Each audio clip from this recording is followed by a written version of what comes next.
Good morning. The time is now 9:33 a.m. and a quorum of the board is present. State Board of Education meeting of February 13th, 2024 is called to order. On the one-year anniversary of the killings on Michigan State University's campus, we will begin with a moment of silence.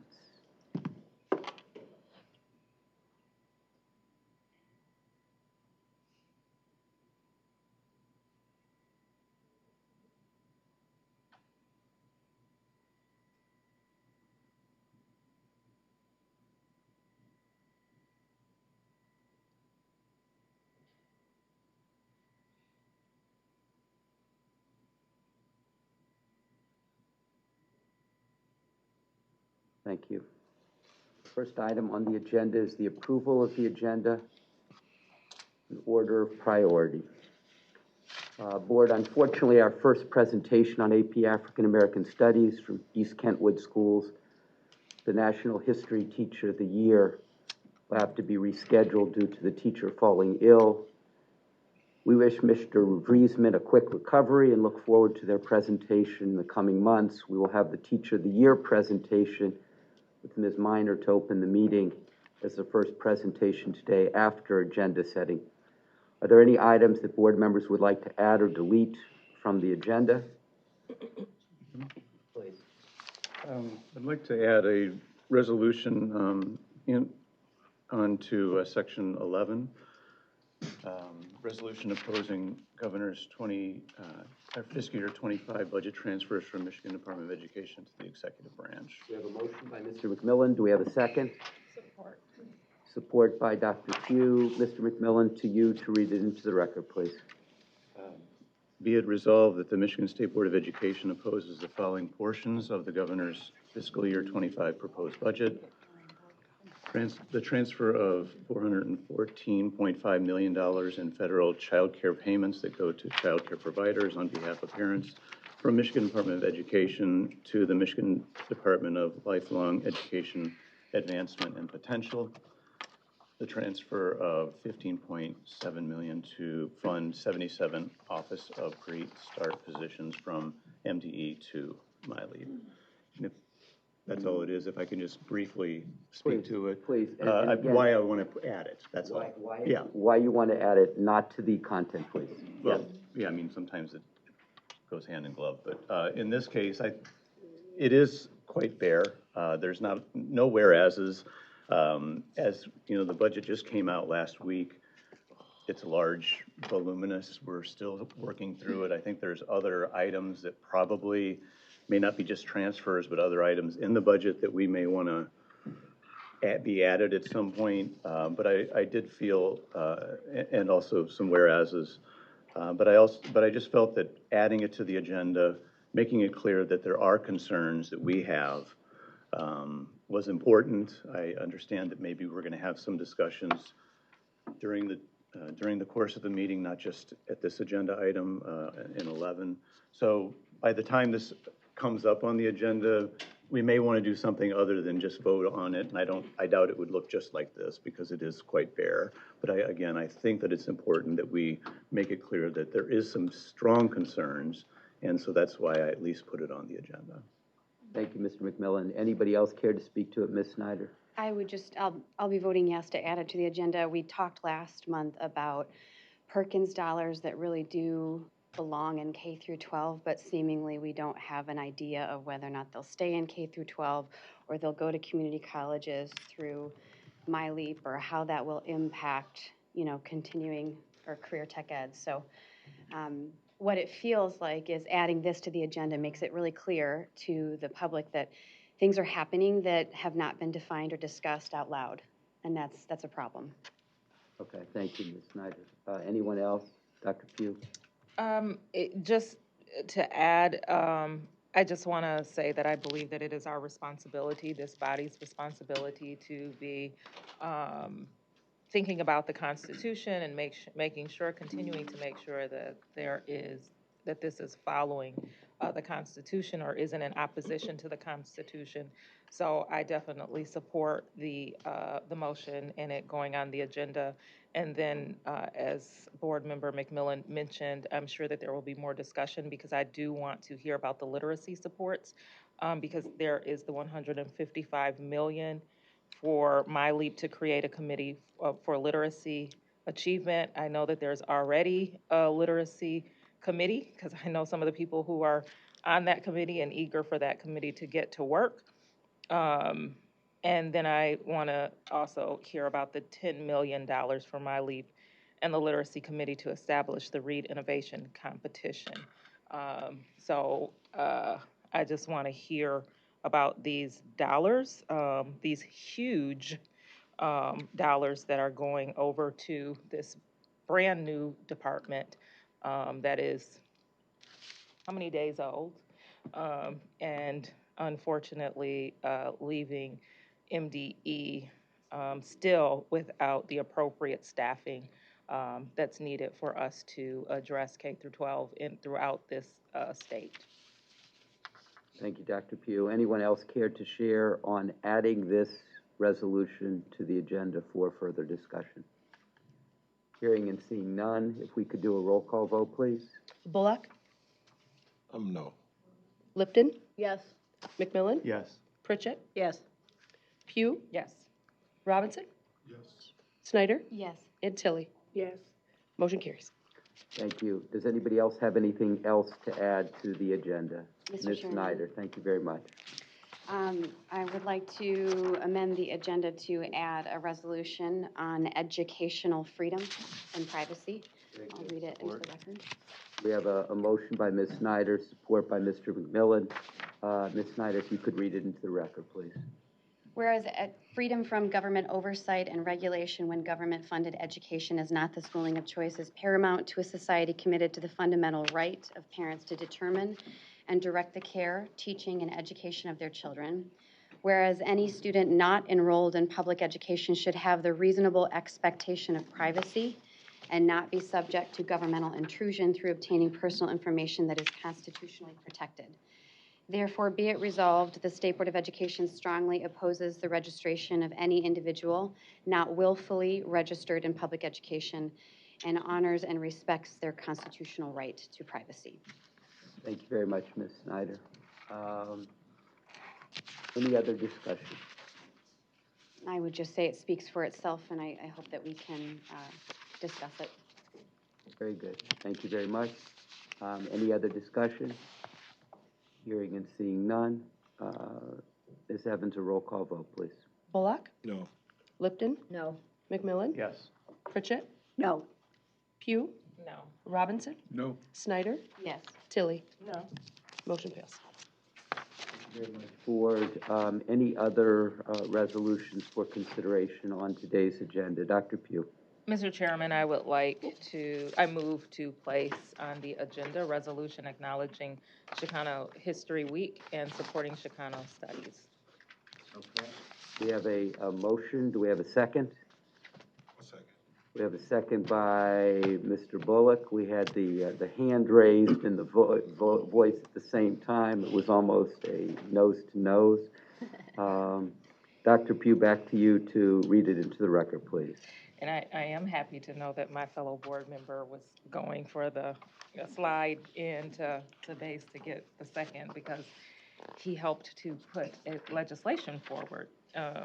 But whereas Michigan made history during the 1960s as the first state in the U.S. to officially recognize Chicano History Week, which is celebrated annually from February 2nd to February 8th, and whereas the contributions of Mexican Americans are an integral part of the story of our nation, and by gaining a better understanding of Chicano and Chicano studies, we deepen our appreciation of the rich heritage that is shared by all Americans.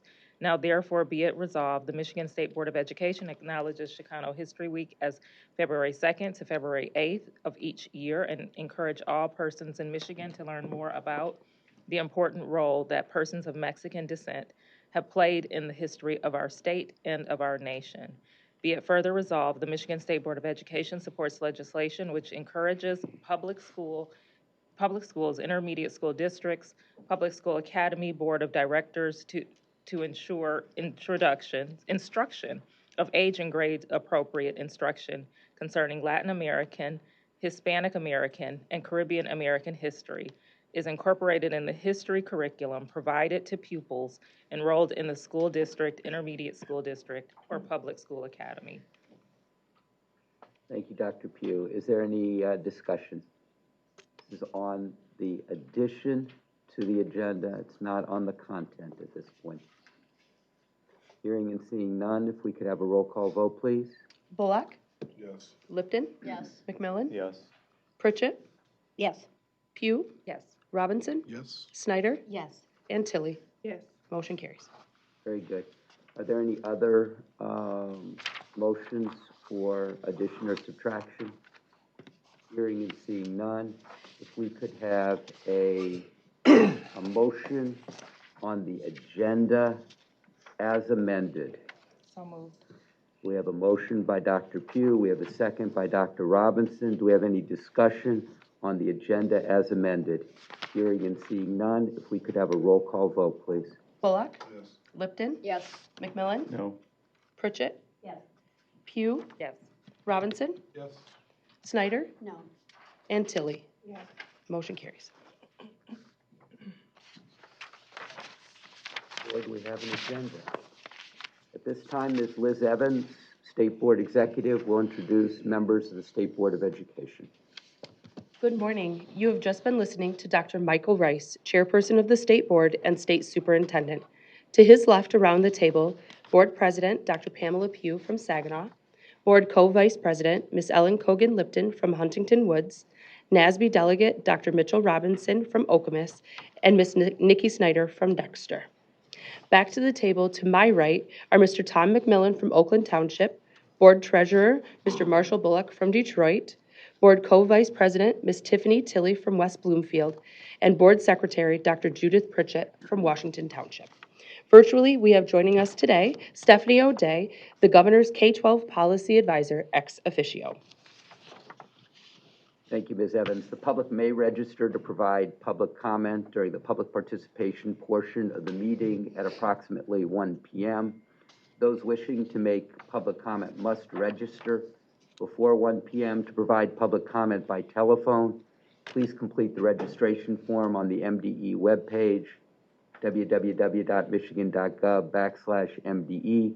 To provide public comment in person, please complete a green public comment form when you arrive here at the meeting location. These instructions are listed on the MDE webpage, again at www.michigan.gov/MDE. First item on today's agenda for the Committee of the Whole meeting is the report by the Regional Teacher of the Year. Ms. Candace Jackson, the current Michigan Teacher of the Year, is not able to join us today. We look forward to her rejoining us next month at the table. Today we have joining us Ms. Nicole Miner, the Region 6 Teacher of the Year. She is a mathematics teacher at Lansing Eastern High School, the Lansing School District. Go Quakers! We welcome Ms. Miner to present her report. Good morning, and thank you, Dr. Rice. Thank you all for this opportunity to present to you today. As he said, my name is Nicole Miner. I am the Region 6 Teacher of the Year, and I teach math at Eastern High School. Just a little about me. I've been married for, it'll be 24 years this May. I have two children. They both attend, well, my daughter attended Eastern High School, and she is now a junior in college, and my son attends Eastern, and he is a junior. I'm originally from Niagara Falls, New York, and I came here to Michigan to go to Michigan State, and I ended up staying. Teaching is a second career for me. I also am an engineer, and so being in the private sector is part of the reason that I chose to talk today about school-community partnerships. Unity is strength. When there is teamwork and collaboration, wonderful things can be achieved, and this was a quote by Maddie Saponic. One of the first partnerships that I wanted to speak to you today is about health partnerships. Partnerships with community health centers can provide medical services not only for our students, but also their families. The parents just fill out the forms, and the students can be seen in the health facilities in the schools. According to the School Community Health Alliance of Michigan, there are 196 total school board or school-linked, school-based, or school-linked centers in Michigan, and 100 of them are state-funded.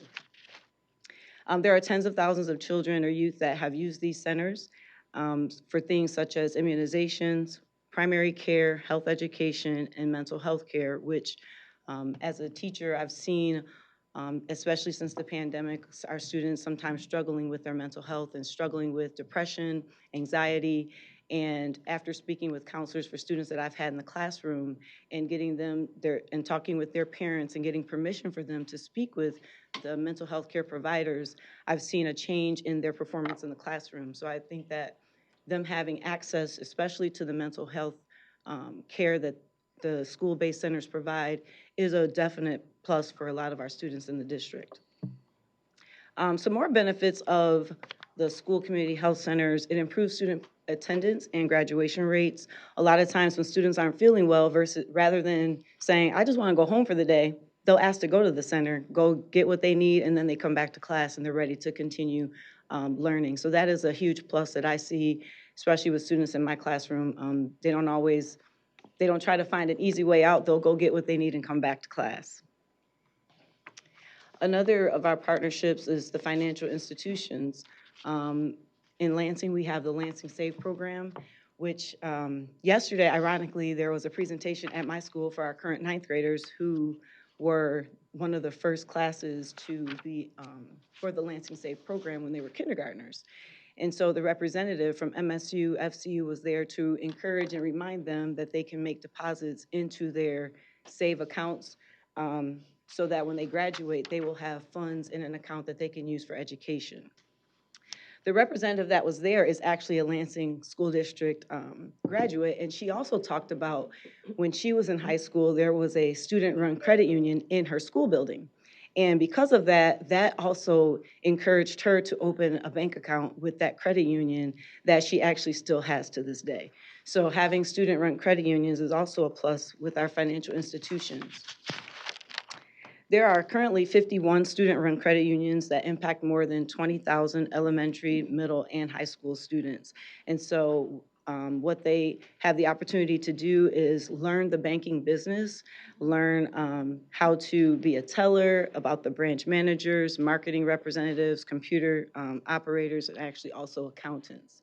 And also with financial institution partnerships, there's classes that not only the students but the families have access to, and financial literacy is very important for our students, to, especially now, because I know growing up I didn't have financial literacy, so I made some bad financial mistakes when I became a teenager and started getting all those credit card applications, and so we want to help our youth and our young people now to not make those same mistakes. And so having that partnership with these financial institutions that can come in and give classes. I've had credit unions come in and they did a virtual lesson with my students, and they played the reality check game where they got to pick a career, have their salary, and then different things would happen to them throughout their lives, and they got to see how certain things can change what their income and how things come up, because they think they have it all figured out, and as we know, life happens, and we have to find a way to be able to make changes and help and get through those situations. And so having those partners and having them come in and talk with our students about financial literacy is very important. And I'm also very happy that now there's been the financial literacy class that has become a requirement, because that will ensure that students will get financial literacy information as they matriculate through high school. Also with our SAVE program, as I talked with the representative after the presentation yesterday, she talked about how the community initiative has a partnership with Kroger. So if anybody shops at Kroger, they can help out with that initiative by signing up to, donate to that fund. And in the state of Michigan, there are over 38,000 students enrolled in these types of programs. Another partnership is the post-secondary, which, you see the programs Gear Up, Upward Bound, the 2+2+2 program, and the different promise zones. Back in 2014, I had the pleasure of working with Upward Bound students at Michigan State. And one of the projects that we worked on was and looking at Lake Lansing and the effect of the zebra mussels in the lake on the fish population and on the boats and things like that in the water. And so for some of our students, it was the first time they had been to the lake. It was the first time they had been on a pontoon boat. And so it offered opportunities for them that they hadn't had in the past. They were able to go out. A few of them actually was able to drive the pontoon boats, and they would lower the buckets into the water to bring up the zebra mussels, and they were able to look at and examine and actually see the clumps of them in different areas of the lake. So that was a great opportunity for them to spend some time outside and be on the lake, and it was a beautiful day, so it was fun to see them get out there and do something that they had never done before. And with the 2+2+2 program, with the partnership with LCC and MSU, I've also had the opportunity to recommend some of my former students for that program, which I feel is a very valuable program for those who want to go into engineering. The Promise Zones, there are 13 in Michigan that offer scholarships to students that live and graduate from high schools within the zone boundaries. And Lansing has the opportunity we've partnered with LCC, Olivet, MSU, Davenport, and also Douglas J for those students who want to go into cosmetology. And that was actually, the Douglas J was brought about because of a student who wanted to go into cosmetology and felt like she should be able to use the Promise. So that was a great opportunity for a student to advocate for something that they felt passionate about. Some business partnerships, Junior Achievement, they come into our buildings every year. Since COVID, it's been more virtual, but one of the things that I've seen happen with the Junior Achievement, our students are exposed to so many different careers, and they're able to hear about how people have gone through and how they've gone through college or trade school and are able to be in the career that they love to do. It's our students, when they hear it from us as teachers, sometimes I feel like they don't always believe that we live outside of the school. So when we try to tell them different things, sometimes they don't always accept it, but when they hear people in those fields that they are interested in telling them how they got to where they are, it sticks and they believe it. So having Junior Achievement is helpful. I've had, last year, I think it was last year, we had people from basketball teams, different entrepreneurs, and so just for them to hear other people's journey of how they were able to live out their dream is very helpful. And they also, Junior Achievement, once they participate in those types of classes, they also offer scholarships to those students. And the BWL First Step program, it's a work-based learning experience, and they've graduated over 150 students and hired more than 20 full-time employees, which I personally know someone who went through the First Step program and was hired in once he graduated from high school. And then Sweet Encounter Bakery is a local bakery that she's done many different competitions for teachers in the area to win field trips, to bring their students to come in and take a cooking class. She's offered treats, and I feel like it's really good for students who are interested in cooking to be able to go to an actual bakery and see how the business is run, see the ins and outs, and not just what happens after all the treats are baked. So it's a very nice partnership that they have established with schools in our area. Another thing that has, another business partnership, when I was, in 2015, I was fortunate enough to ask some of my friends who are in different careers to come in and speak with students at Eastern and it was called Lunch with a Professional. And at that time, they would come in and just share their journey and talk about the ins and outs, the bumps in the road, and how they overcame different obstacles so that they could be the doctor, or they could be the health professional that they were, or they could work at General Motors and become a manager and work their way up. And so through that partnership with different of the companies, there was one company in particular that actually offered an internship to one of my students, and he was able to work with them for the remainder of the school year. And that company actually has a nonprofit that now, this year, we have connected back with them, and they are now working at Eastern to help us organize our clothes closet for our students. And they've also partnered with us to not only organize a clothes closet, but also provide undergarments for students that may need it.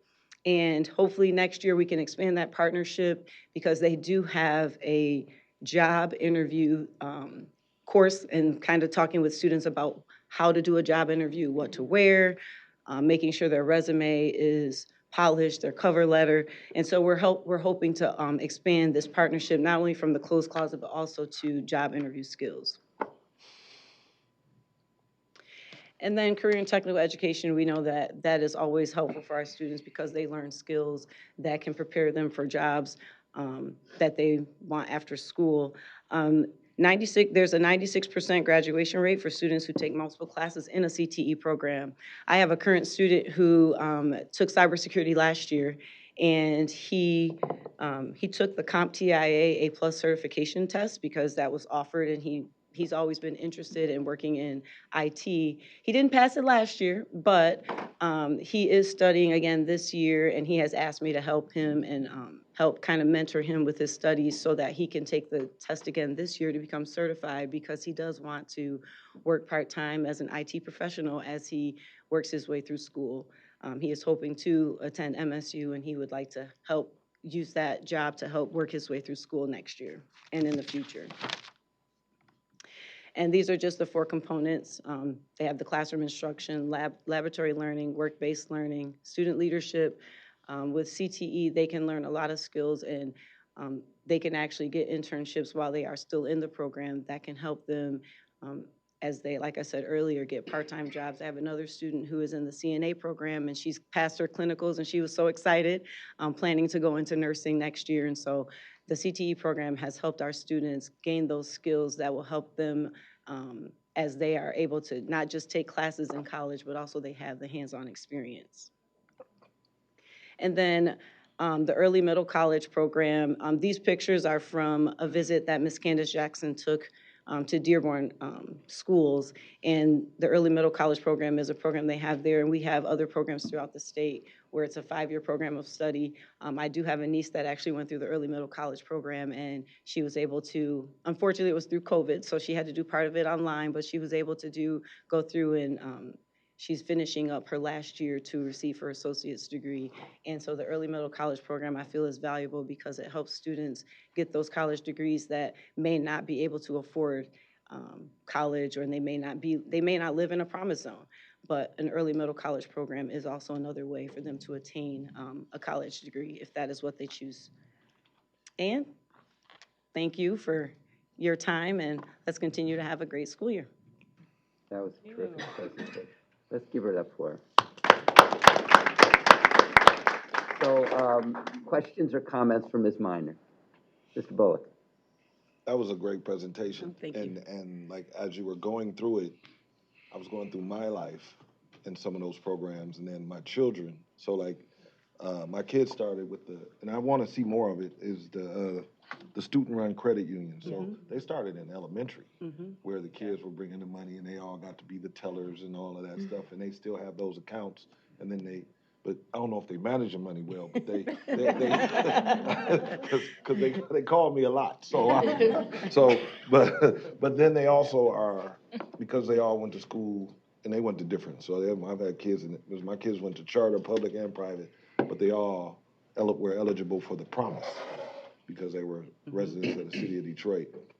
But then you talked about Upward Bound. So I'm a 3-year Upward Bound kid, and that was at a major influence on me when I was in my summers and not getting in trouble. And then I was in junior achievement for like 5 years and those things. And I still go back and talk to those folks. So like, I had a whole flash of everybody. It was pretty cool. Thank you. You just brought it all back to home base, and we got to keep on doing that. Yes. So it was a great And I actually talked with the representative about if there is any possibility for student-run credit unions here in Lansing. So that's something that she said she's been mentioning. So we'll see if we can work to get that going as well. So. Thank you, Mr. Bullock. Ms. Snyder and Dr. Pugh. Thank you for your presentation, especially in the area of CTE. I think the more we really encourage students to engage in one of those pathways, if they're not necessarily college bound even, by freshman year or something like that, and they're looking forward to engaging by junior year at the latest, then they graduate with a set of skills that they can use and they own, as opposed to they're going into debt to acquire them and they don't own those skills. So that's a pretty big part of, I think, what it looks like to improve education dramatically in the next couple of decades. I would like to just hit some pause, have pause and hit, just really take a step back with the school healthcare clinics, just because we really don't realize exactly what we're going into when we provide comprehensive services to students in school health-based clinics. I just want to read something for all of us related to Michigan laws on the right of a minor to obtain health care without consent or knowledge of parents. And I think when you take the primary care model out of society from a healthcare standpoint and you put it into schools in a comprehensive way, and we know that there are lots of laws that Michigan has that encourages students to receive health care without parental consent, then, it's really hard to stand back from that and say, oh, no, but we want parents involved, right? Which is interesting because we just, turned down an opportunity to discuss homeschooling and the federal privacy rights that really should be available to parents and students to exercise that option. But here's what's the reality is on the books in Michigan in school-based healthcare clinics. So you actually have a federal constitutional right to privacy at the age of 14 to receive birth control. And the same thing for mental health care. So at the age of 14, if your parents sign those forms that you can go to the school health care center, you don't necessarily have to tell parents what's going on with students. So that student can feel suicidal, and their parents don't necessarily have to be informed. That's really, really significant. And so until we work out those things, it just has to be something we agree to, that if a student's engaged in public education, their parents have to know. They need to be engaged in the care of their kids. So not to, be negative about what you're bringing to the table, but to say that that is a big issue that's on the horizon, I think, as we consider it. Because I know local school districts around the state are really being encouraged to take dollars from large hospital associations and organizations to implement school health-based clinics. Thank you, Ms. Snyder. Dr. Pugh? I was just going to take a walk down memory lane like my fellow board member did, but I remember some of the children that were close to me, and they were in micro society, and like board member Bullock, it started at an early, like in the elementary schools, Arthur Eddy Academy, and a public school, a traditional public school. And they had a micro society, and the kids would come home and they would talk about where they worked. Some worked in the credit union. I remember one worked at the pet store. So we would come home and we would talk about work together at dinner. So that was nice. And so it's good to see that this is growing and definitely not going away. And I do agree, the earlier the better. As it relates to the healthcare clinics, I'm not sure if you mentioned any of the numbers, but I know in Saginaw, one of the things that I was really proud about is hearing that when we put in our school health clinics, that we saw our truancy rates decrease. And I'm not sure if you mentioned those rates in your presentation or if you can speak to that. I didn't have the exact rates, but it did say that there was an increase in attendance. Yes. And graduation rates for students who have access to the school-based clinics. Yes. So just wanted to bring that up, but thank you. It was a great presentation, and I think it's great to start the day off in this way. And what field of engineering are you? Electrical. Okay. All right. So, fellow engineer. So I like that. Thank you, Dr. Pugh. Ms. Tilley? Thank you so much for the presentation. You mentioned the promise zones several times, so I'm sure Ellen Lipton will welcome you back anytime. Wanted to know from your experience and being a part of, the nominations and everything with the Teacher of the Year. Wanted to know, you have another view now of education, being one of the regional teachers of the year. What's your experience been, and what's the biggest thing that you've learned? My experience has been great to work with a phenomenal group of teachers. I've learned a lot about different strategies that's used in other areas of the state when it comes to, especially for math, because I'm a math teacher, and I'm always trying to find ways to make math engaging for my students. And talking with other, because we have another math teacher that's middle school, and taking some of the ideas there and expanding on them for high school usage has been huge for me. Also, talking with colleges on how they are preparing teachers, it's been eye-opening to see what they are, the different classes that they have to take, and then giving suggestions on how we feel they can help prepare teachers for when they go into the classroom. Do you have any suggestions on that, of what can be done to help? Because we're in crisis mode. Yes, so we actually was talking with, we had there was a panel, I think a couple of weeks ago, and one of the things we talked about was just being prepared to go in and with the different areas of like social emotional learning and ways that we can help our students be our students when they are in crisis, and being able to talk with them and helping them through different things that they may be dealing with. Also, we even talked about just creating community partnerships, ways to get out in the community and find different companies and other organizations that will partner with your school or your classroom, so that we can bring experiences to our students. And it's not just, here's your classwork, looking at how we can use our classroom to bring, to show them that what we do in class is applicable to what's out in the world. Very good. Thank you. Mm-hmm. Thank you, Ms. Tilley. Other board members? Going once, going twice.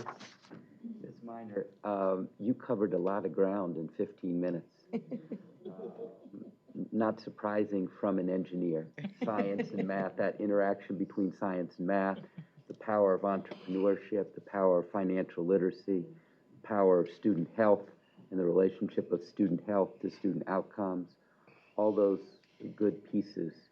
And the fact that you wear a lot of hats, that's what great teachers do. They don't simply play their position. I'm reminded of the second baseman who plays his or her position on the bag, as opposed to in the gap between first and second. You're basically going where the ball is. You're going where kids need you. So we appreciate that. We appreciate you. Thank you very much. We hope you enjoy the state board meeting. And I agree with Ms. Tilley. I think you'll get an invitation back. Thank you so much. Thank you. Board at 10:11. The next item on today's agenda is a presentation on Michigan's top 10 strategic plan, Goal 7. Increase the numbers of certified teachers in areas of shortage. This presentation will focus on recruitment and retention programs, showing promise in moving the needle. We welcome our presenters, Dr. Delsa Chapman, Deputy Superintendent of the Division of Educator, Student, and School Supports, Dr. Kate Levan, Director of the Office of Educator Excellence, Ms. Caitlin Boswell Gallagher, Manager and Accountability Unit of the Office of Educator Excellence, and Mr. Dante Watson, Manager in the Recruitment and Retention Unit, Office of Educator Excellence. This is an informational presentation. No board action is required. There may, however, be board attest at the end of the presentation. Presenters, welcome. Thank you, Dr. Rice, and good morning, board. We will be sharing an update with you on the progress to date toward Goal 7 of Michigan's Top 10 Strategic Education Plan. One of 2 resource upstream goals that helps drive all other goals, Goal 7 addresses, as you see here, the teacher shortage. Specifically, increase the numbers of certified teachers in areas of shortage. Today, we will briefly share data trends, financial investments, and efforts specific to both recruitment and retention. To begin, we will take a close look at the metrics for Goal 7. Kate will lead us through a series of slides aligned to our 3-pronged metric focus. And now on to Kate. Ensuring I can't get out of this. All right, so when we look at Goal 7, while it explicitly says that we are focused on the increase of numbers of certified educators, we wanted to highlight that we're not just focusing on quantity, but we're also really trying to focus on initiatives that strengthen the quality and the diversity. of our workforce. So the 4 key metrics we wanted to focus on today, and these are hopefully very familiar in a riveting presentation from November on our update of Goal 7, our teacher preparation enrollment, overview of positions reported, teacher and student comparison, so examining how our workforce looks against our student population, and drilling in on those teachers by their ethnic identity. So to start with, our teacher preparation enrollment. Go ahead. So the slide, again, should be familiar. The only difference is that this data is now considered truly validated, locked in. It is available on Title II's reporting page through the U.S. Department of Ed. The big thing that we wanted to really call attention to is that there had been a marked decline in our preparation numbers, both with our enrollees as well as our completers, from 2011-12 through 2016-17. But we've been really excited to see that shift back upward in the last several years, going from that decline of 59%, and we're back up to 56% increase in the number that we're seeing at our teacher prep providers. So when you're really thinking about the workforce, you know, we can't get those numbers in until we have those students prepared and interested in this field. So we just wanted to, again, reiterate the great work that's being done with our partners.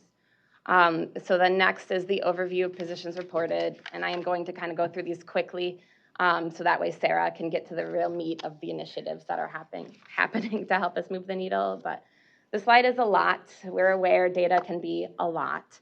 But what this really tries to look at is our state administrative data. So that means what has been reported to the state by our districts.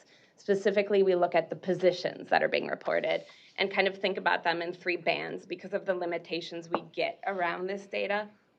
So the ideal band is that top blue bar, who is permanently assigned and certified to teach the positions. That's your math position is filled permanently by an educator that is fully credentialed to teach math. Ideal position.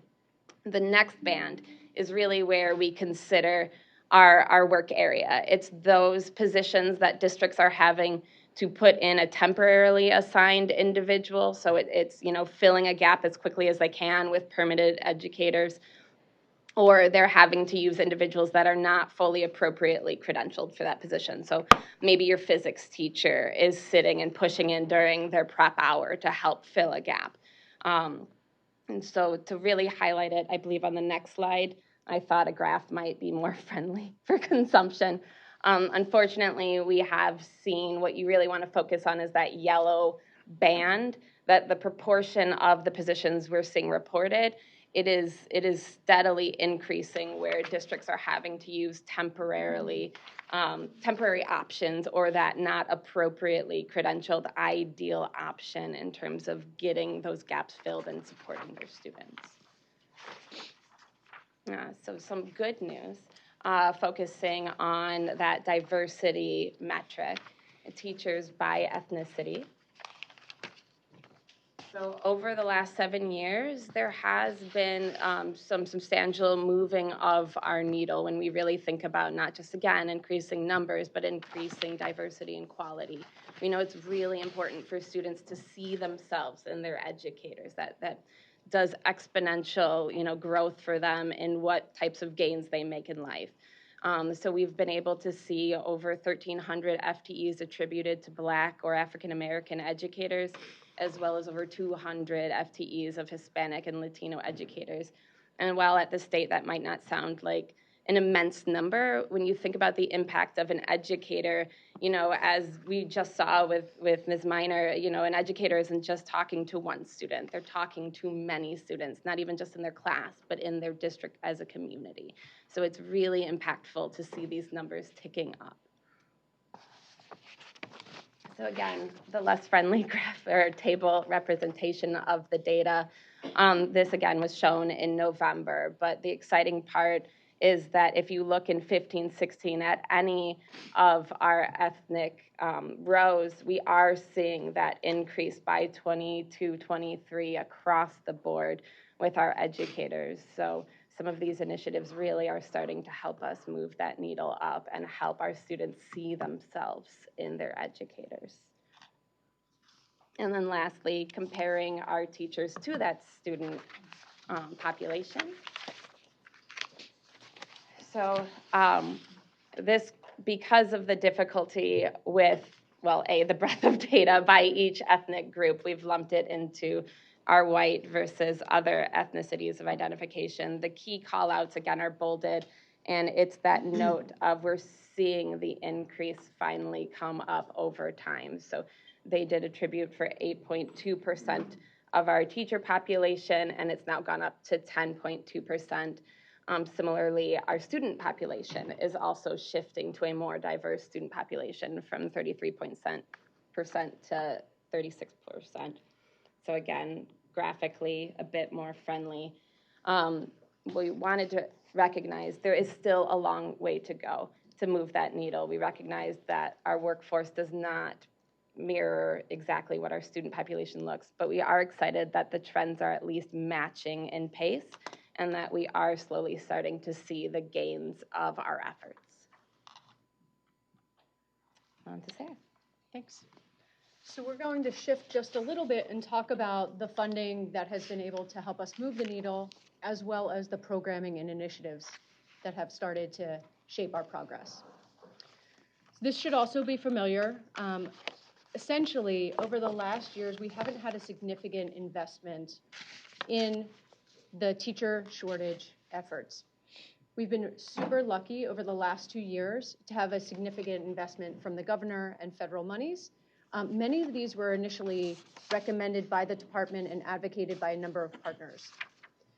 Over the last 2 years, it's been about $575 million and $448 million for a range of efforts that help us address the teacher workforce shortage that aim for increasing what Kate was talking about, the quantity, quality, and diversity of our workforce.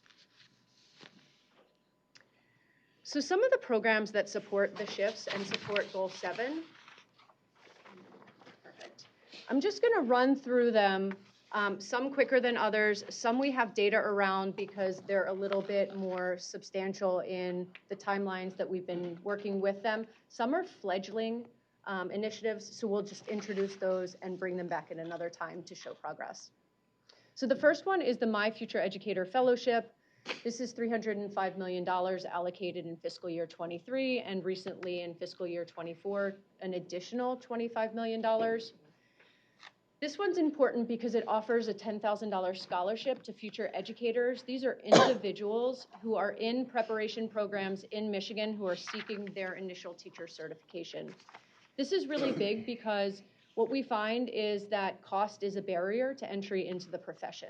And so we're hoping over time that this shifts who is able to enter into the profession. There are some eligibility requirements, as you'll see on the screen, things like they have to be a full-time student and they have to have a GPA that's at least 3.0. So success to date, it took individuals a bit of time to get this one off the ground, as you would expect. So in the first year, there were approximately 750 students paid through this fellowship, which was about $601 million. For this fiscal year, we've had great success, and it's almost 2,000 students already at $15.1 million, and there are additional fellowships to be paid in the pipeline, and this is being administered by Treasury with support from MDE. The corollary to this is a student teacher stipend. It's $50 million allocated in FY23 and in 24. It offers a stipend for students participating in student teaching. It's $9,600, and as you see on the screen, there are also eligibility requirements. For example, they need to be in an approved Michigan preparation program, working towards certification, and enrolled in student teaching coursework. In this case, they can't be serving as teacher of record, meaning being employed by a district and being paid. And again, success is really strong on this one, and we can't wait to see what the rest of this year comes with. So last year, it was about 2,300 individuals who were student teaching paid at $25.2 million. And this year, so far, we've already matched that almost, which is 2,177 individual students in-student teaching at $23.2 million. And again, more stipends are being paid every day, so they're in the pipeline. Mentoring and induction. This one we worked really hard to advocate for, and as you know, in education, this one can really impact retention of new teachers, new administrators, and school counselors over time. This one is $50 million over 5 years. There are 3 underlying grants. I'm going to do number 3 first on the screen. It's $49 million to districts to provide mentoring to new teachers, new administrators, and new school counselors. But in order for us to do that, we actually have to get ready. So we have to create programming and materials for school districts, and that's where grant number 1 comes in, the $500,000, to an entity to help us develop resources and professional learning for mentors. We also are very interested in how this work will go, the return on investment and the impact that it will make on schools. And number 2 is for just that. It's to help us get a program evaluator on board to help us shape the program evaluation of mentoring and induction across the state. Okay, I know this is a lot of information, a lot of initiatives. Student loan repayment, we have $225 million allocated to provide financial supports to educators that have loans.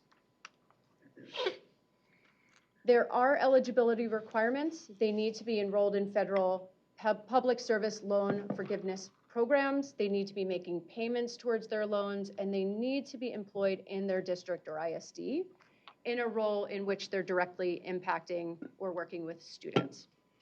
The application is going to be released shortly at the end of this month, and we're looking forward to seeing what those loans look like, how many teachers have those loans. National Board Certification. This one is a great retention initiative. So what they show is that teachers who engage in national board certification processes, they tend to stay longer and have higher achievement for their students, especially in low-income districts. So there are 2 grants associated with national board certification. The one on the left is for individuals who have already been awarded national board certification, and it is to provide funding for them to honor that they've achieved this recognition. On the right is for individuals seeking their national board certification for the first time, and both of these have eligibility requirements as well. This grant application, actually both of these are open now. One closes at the end of this month, and the other one closes middle of next month.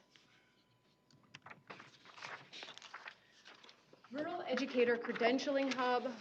This one's an interesting idea to help individuals who have left their teacher preparation pipeline for one reason or another, or who have had difficulty in rural districts getting their certification, to cross the finish line and get the supports they need to get certified and go into rural districts to support those rural districts as educators.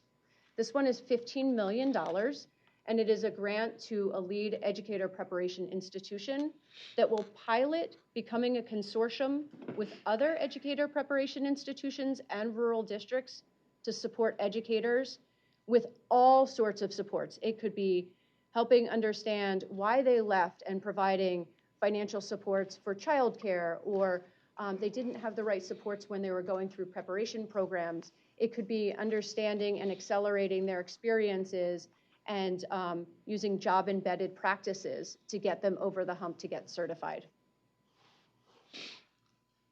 We have a series of other recruitment and retention efforts that are non-reoccurring.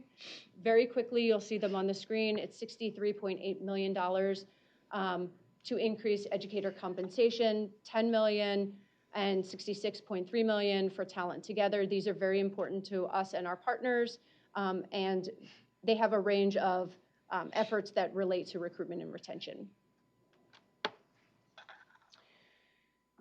So a little while ago, you all heard from Lansing Eastern and Holland Explore program candidates and their teachers. And we wanted to bring this one back because we wanted to share some data. This is one of our longer existing initiatives. And so just as a reminder, the Explore program is a 6th through 12th grade program. It's a complement to our CTE programs, and it's really for the purpose of getting these students engaged in education. What does it look like to be an educator? What does it mean to be an educator? How much work does it actually take? And so these students are introduced to all of those things through this coursework that MDE has developed and shared with districts. We've made it free and accessible, very flexible, and the whole point is for the districts to adapt it to their local needs, to meet their local needs of their students. We've allowed for grants and mini grants for districts to build these programs and sustain them over time, and we wanted to share what we're finding from these grants. So we've given out $1.7 million in grants, so not a huge amount, but it's significant enough. We've reached 75 local districts and school districts, intermediate school districts, over 1,000 students, 6th through 12th grade across the state, so geographically spread across the state. And what we're finding, you can go ahead to the next slide, is that our demographics for these students are much more diverse than our current teacher population. We have a bigger proportion of males. We have a greater percentage of individuals who identify as ethnically or racially diverse, and you can see on the screen, and compare it to our generally 90% of our white teachers that we currently have in the workforce right now. So even if some of these students went into the teaching workforce, it would drastically shift the workforce demographics. What we're also finding is the program impact is great in that it allows students to decide if teaching is for them even before they invest a penny of their money. They get to see what it looks like to be a college student on campus and interact with college faculty and education students. And then the other benefits that we didn't realize would happen would be that the young learners that they're impacting have another caring person in their classroom that they're attaching to. And these young students are saying, my gosh, this person is making a huge difference in my life, and they're really emotionally attaching to the 6th through 12th grade students. And then the other piece is that teachers are becoming reinvigorated as they mentor and share their wisdom with these future teachers. We held a conference a little while ago that we talked about, and through that conference, some of our candidates, our 6th through 12th grade students, shared some thoughts, and they're on the screen. I'll let you take a second to read them.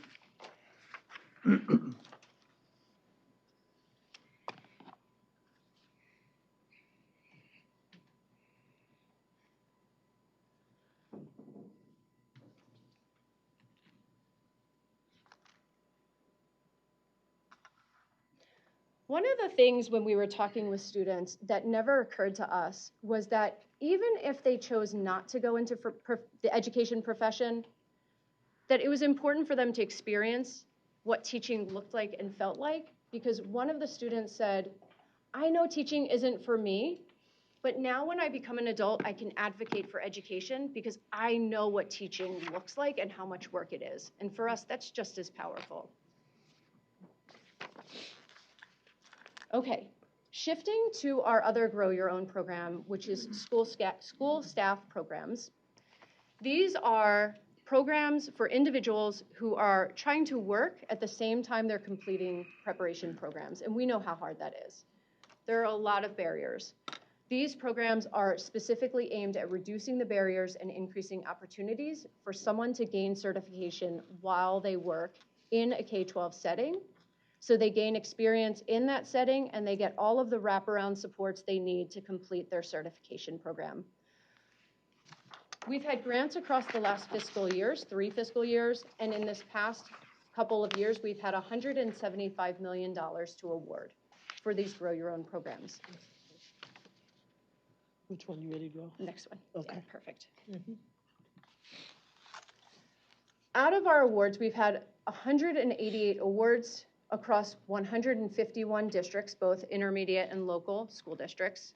We've so far reached 1,300 teachers, which again, seems small but is not, because each of these people, as Kate said, will impact many, many students.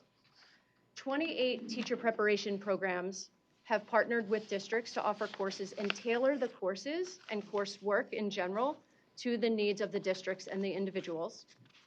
And we've given out $127.5 million in grant funding so far and expect more to come. So just a little bit about the grant awards. We've distributed across the state of Michigan, so the map shows geographic distribution, and we've distributed across a range of locales of districts, from rural to city, and everywhere in between. And just like the Explore program, we have some significant impacts from these programs. For example, on the screen is Marcelo Santana, and he was a paraprofessional. He was supporting English language learners. He was coaching varsity boys soccer. He received this Grow Your Own grant, and he said he wouldn't have been able to go back and get certification without it. He had tried, he had talked to people, he just couldn't make the financials work or the supports needed work. And because of the grant, he's now able to support the school in not only supporting English language learners and creating programs around English language learners, but also they can now offer Spanish in their school, which they didn't think they would be able to offer. Taking it one step removed, talking about an ISD's impact. So Van Buren ISD also is a grant awardee. They've been working on behalf of 53 constituent educational entities. They have 2 partners, Grand Valley and Western Michigan. And just recently, they were able to welcome 130 school employees who are all seeking certification during one of their kickoff events. And later, the next presentation, you'll hear about one of our other partners. It's a consortium of 3 ISDs, so you'll take it one step removed and see even a greater impact. So recently, the U.S. Department of Education ranked states, and what they found was Michigan ranked the 2nd highest in the nation for education job recovery. And there are only a handful of states in this position. And Michigan is one of those handful of states that is showing an increase in education staffing and addressing the workforce shortages. So we are making great gains, and we are making great gains in relation to other states as well. So it's not that just we're seeing the gains, we're seeing the gains in greater rates than others.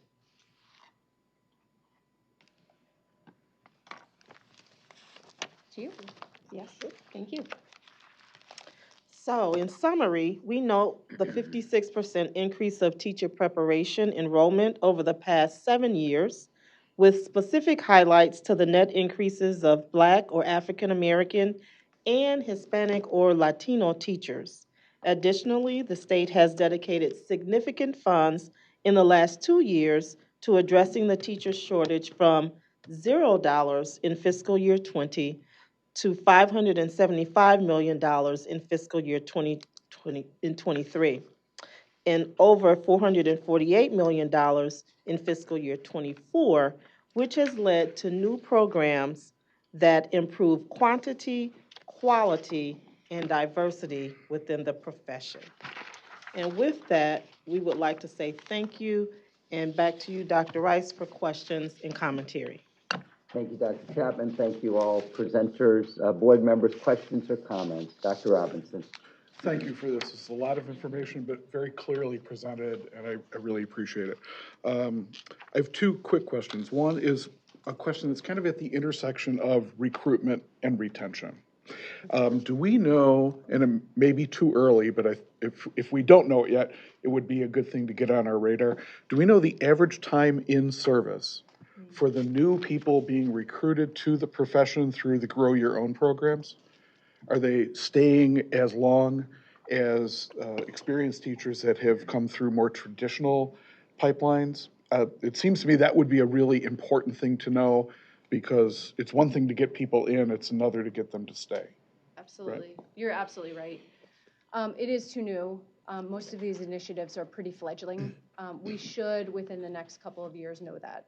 Okay. Sorry. And then the other question I have is about mentoring.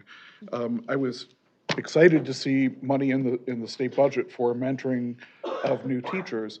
Is there, I've worked on mentoring in a couple of different states where there have been mentoring initiatives from the state for payments to mentor teachers, payments to new teachers. Do we have something consistent across ISDs and LEAs in the whole state so that every new teacher is assigned a mentor, that mentor gets paid a certain stipend? Or does it vary depending on an ISD participating in this Grow Your Own program, the next school district participating in a different Grow Your Own? I think one of the things that's been really positive about the student teacher payments is that they are consistent. Right. That every student teacher who is engaged in a semester of full-time placement is getting $9,600. They can plan on it. They know what's happening. I was, again, excited to see that so many of the student teachers are taking advantage of that, right? For my student teachers, it's been a game changer. It reduces a lot of anxiety. It gives them a certain sense of security knowing they're going to get through the semester okay, if there's a car problem, et cetera. But I'm curious about the mentoring piece of it. I'm glad we're getting new people in. We need them. But what are we doing? I know we have a lot of Grow Your Own programs, which is great, but what are we doing consistently across districts so that every new teacher knows, A, I have a mentor, and B, the mentor knows this is a lot of time and effort that I'm putting into helping a new teacher. Am I getting some kind of compensation for it? Yeah, that's a great question. So our hope with this new set of grants is to help make things more consistent. We know right now that it is inconsistent across the state. The requirement is there that people have to have a mentor within the first 3 years of their teaching experience. But in history, things have been silent or not well developed about the requirements. Like, what does a mentor look like? Who is best to mentor? And that's what we're hoping to. Well, and before 2020, it was an unfunded mandate. Correct. You have to have a mentor, but we're not going to give you anything to do so now we have some money, but what's a little frustrating to me is that it's in so many different buckets all around, and some school districts will take advantage of this bucket, this one won't take advantage of anything. I'm wondering if our long-term goal is to try to consolidate those dollars, get them institutionalized into the yearly budget so that MDE knows how to plan for it and that everyone knows what is available. And if you do this, you're going to get this. It's a great recommendation. Okay. Thank you. So I rarely insert myself at this point, but I do want to share a couple of things. It was just too tempting. I do what I can.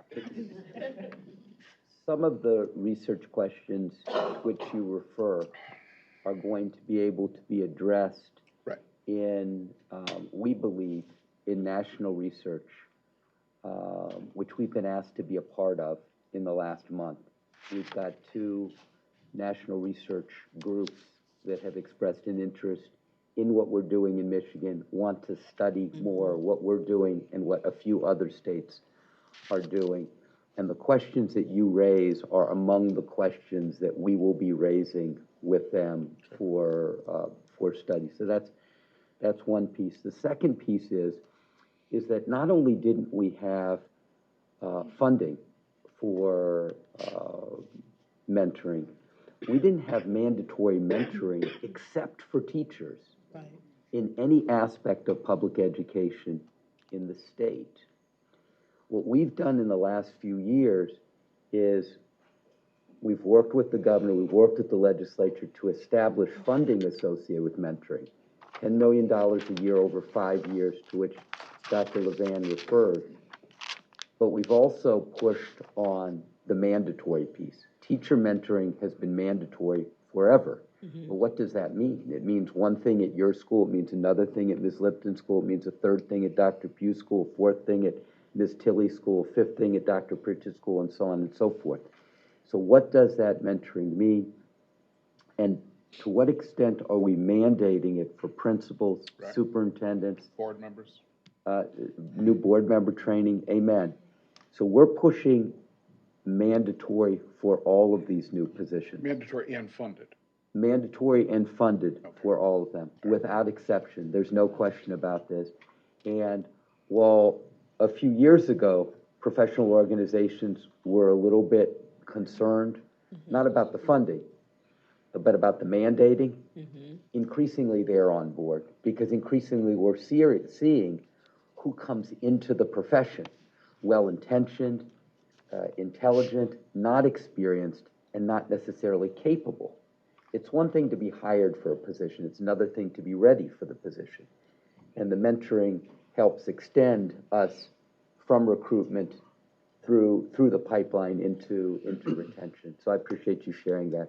I apologize for the insertion board, but I do like to be able to springboard when I can. And something tells me that my memory is not going to be as strong today as it typically is. Who's next, board? Ms. Snyder.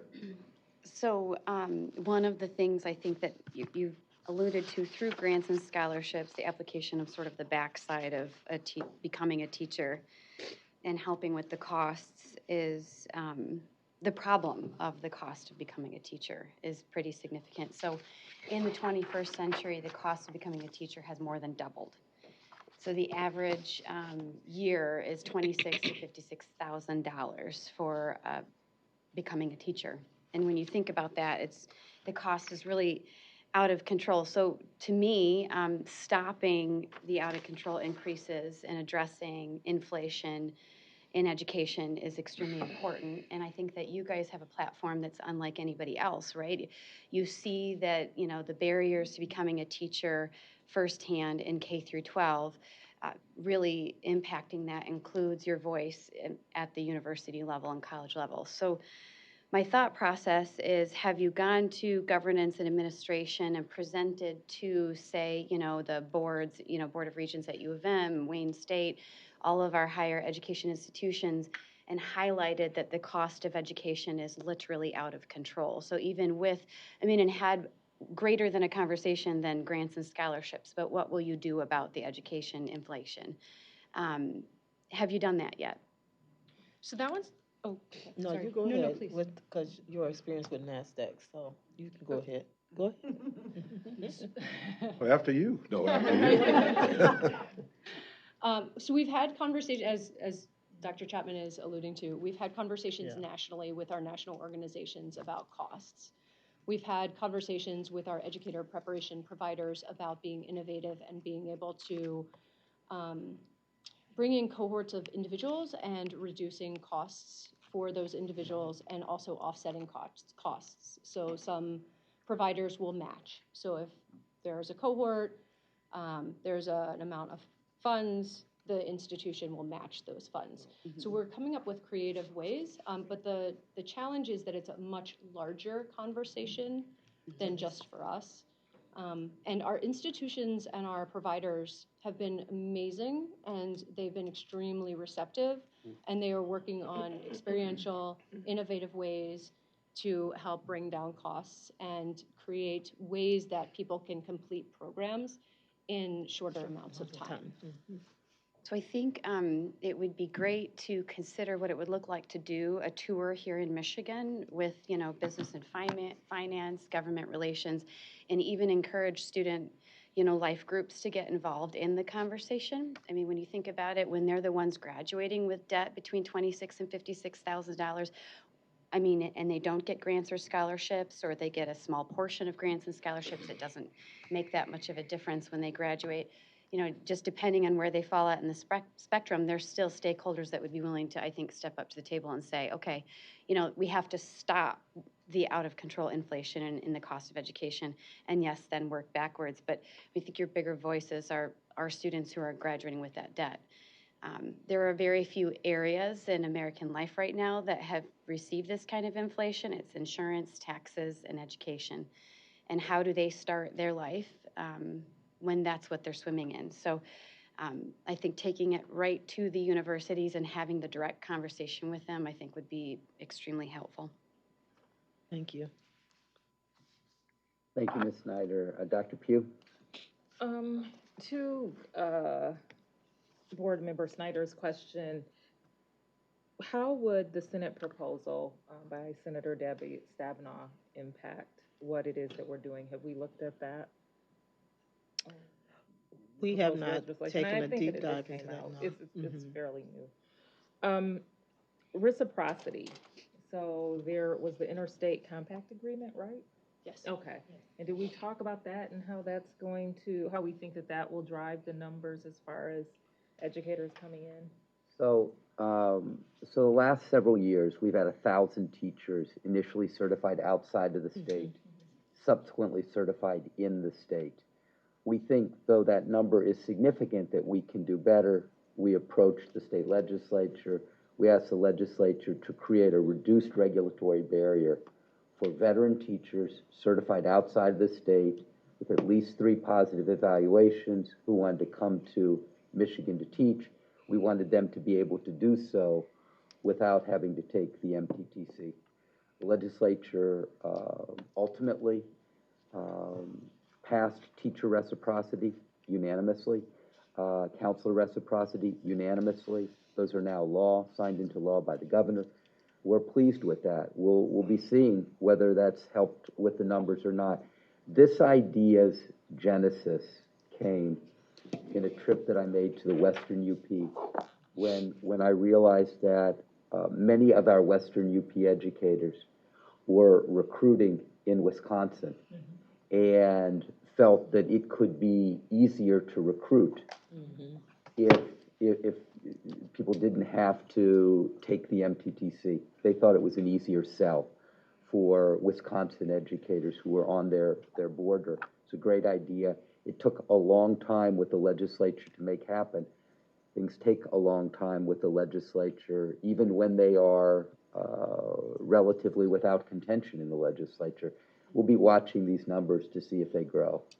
That's certainly the hope. And the interesting thing about those changes in statute is they work with other things, right? So they work with the money that the governor and the legislature have worked to pass to increase funding for public education.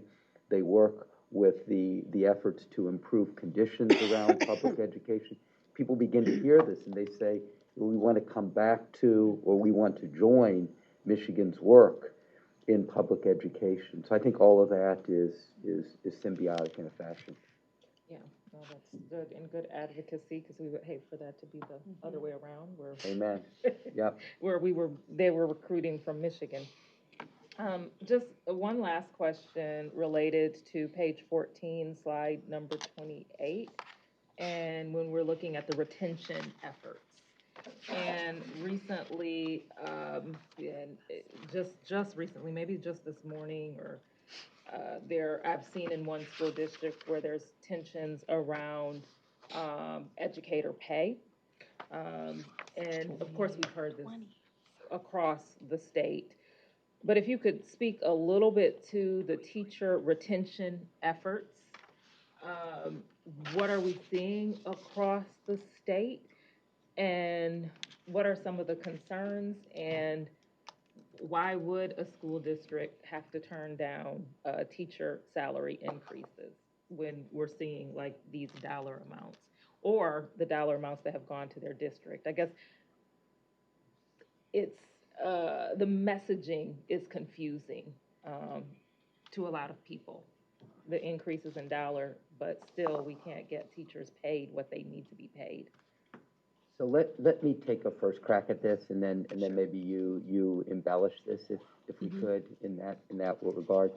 So prior to fiscal year 21, the state put in precisely nothing for recruitment and retention. And some districts were already having issues. Years earlier, we were struggling with the teacher shortage. Years earlier, and we had trouble convincing state legislators, educators across the state, that there was a teacher shortage.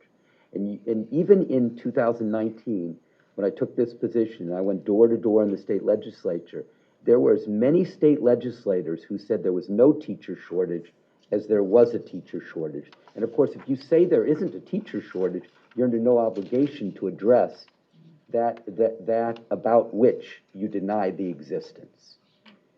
And so to say that there is no teacher shortage is to say I don't have any involvement in. And quite frankly, even to say that there is a teacher shortage may not generate your perception that you need to address.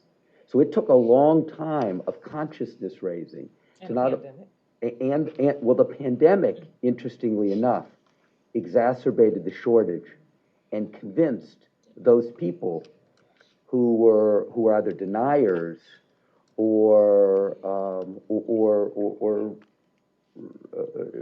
otherwise, just not conscious of where things were in public education. It convinced people, the pandemic, the exacerbated teacher shortage, that we needed to address the shortage, and we needed to do so in the legislature. $5 million in fiscal year 21, $1.67 million in fiscal year 22, $575 million. Big ka-ching last fiscal year. Fiscal year 23, $448 million in fiscal year 24. If you look at what the legislature did last fiscal year, it predominantly funded recruitment efforts, not retention efforts, but recruitment efforts, right? And I'm not saying that's good, I'm not saying it's bad, I'm just saying it's a thing. That was not necessarily the expectation. You may recall that the governor had a $1.5 billion proposal for retention bonuses. Legislature did not go for any part of that. So the efforts in 23, which the department largely developed, lobbied the governor on, lobbied the state legislature on, what ultimately ended up getting passed were overwhelmingly recruitment efforts. In 24, this fiscal year, it's a little bit different. In 24, what passes? Well, loan repayment passes, $225 million for loan repayment. That's a retention effort. Mentoring, $50 million, $10 million a year over 5 years. Well, that's a retention effort.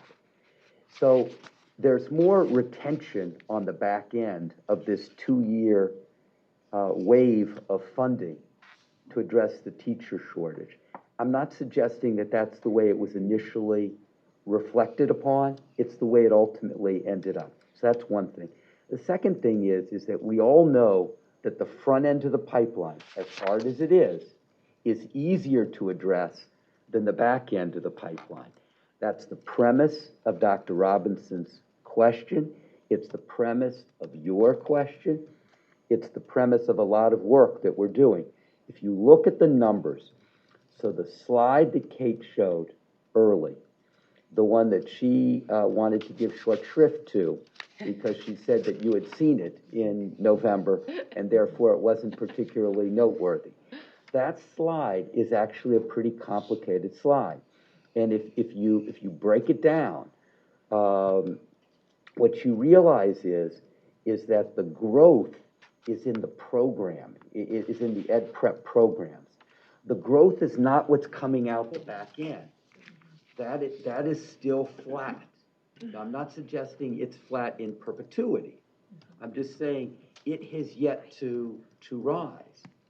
Well, remember that the increases in those numbers are pre-scholarship, pre-stipend, pre-mentoring, pre-loan retainment, pre-rural credentialing hub, all that good stuff. So all those elements that are in the pipeline that Dr. Levan mentioned, that she discussed as being young, all of those have yet to affect those numbers. That 56% increase right here, that's unaffected by $575 million in fiscal year 23, unaffected by $448 million in fiscal year 24, unaffected by the scholarships, the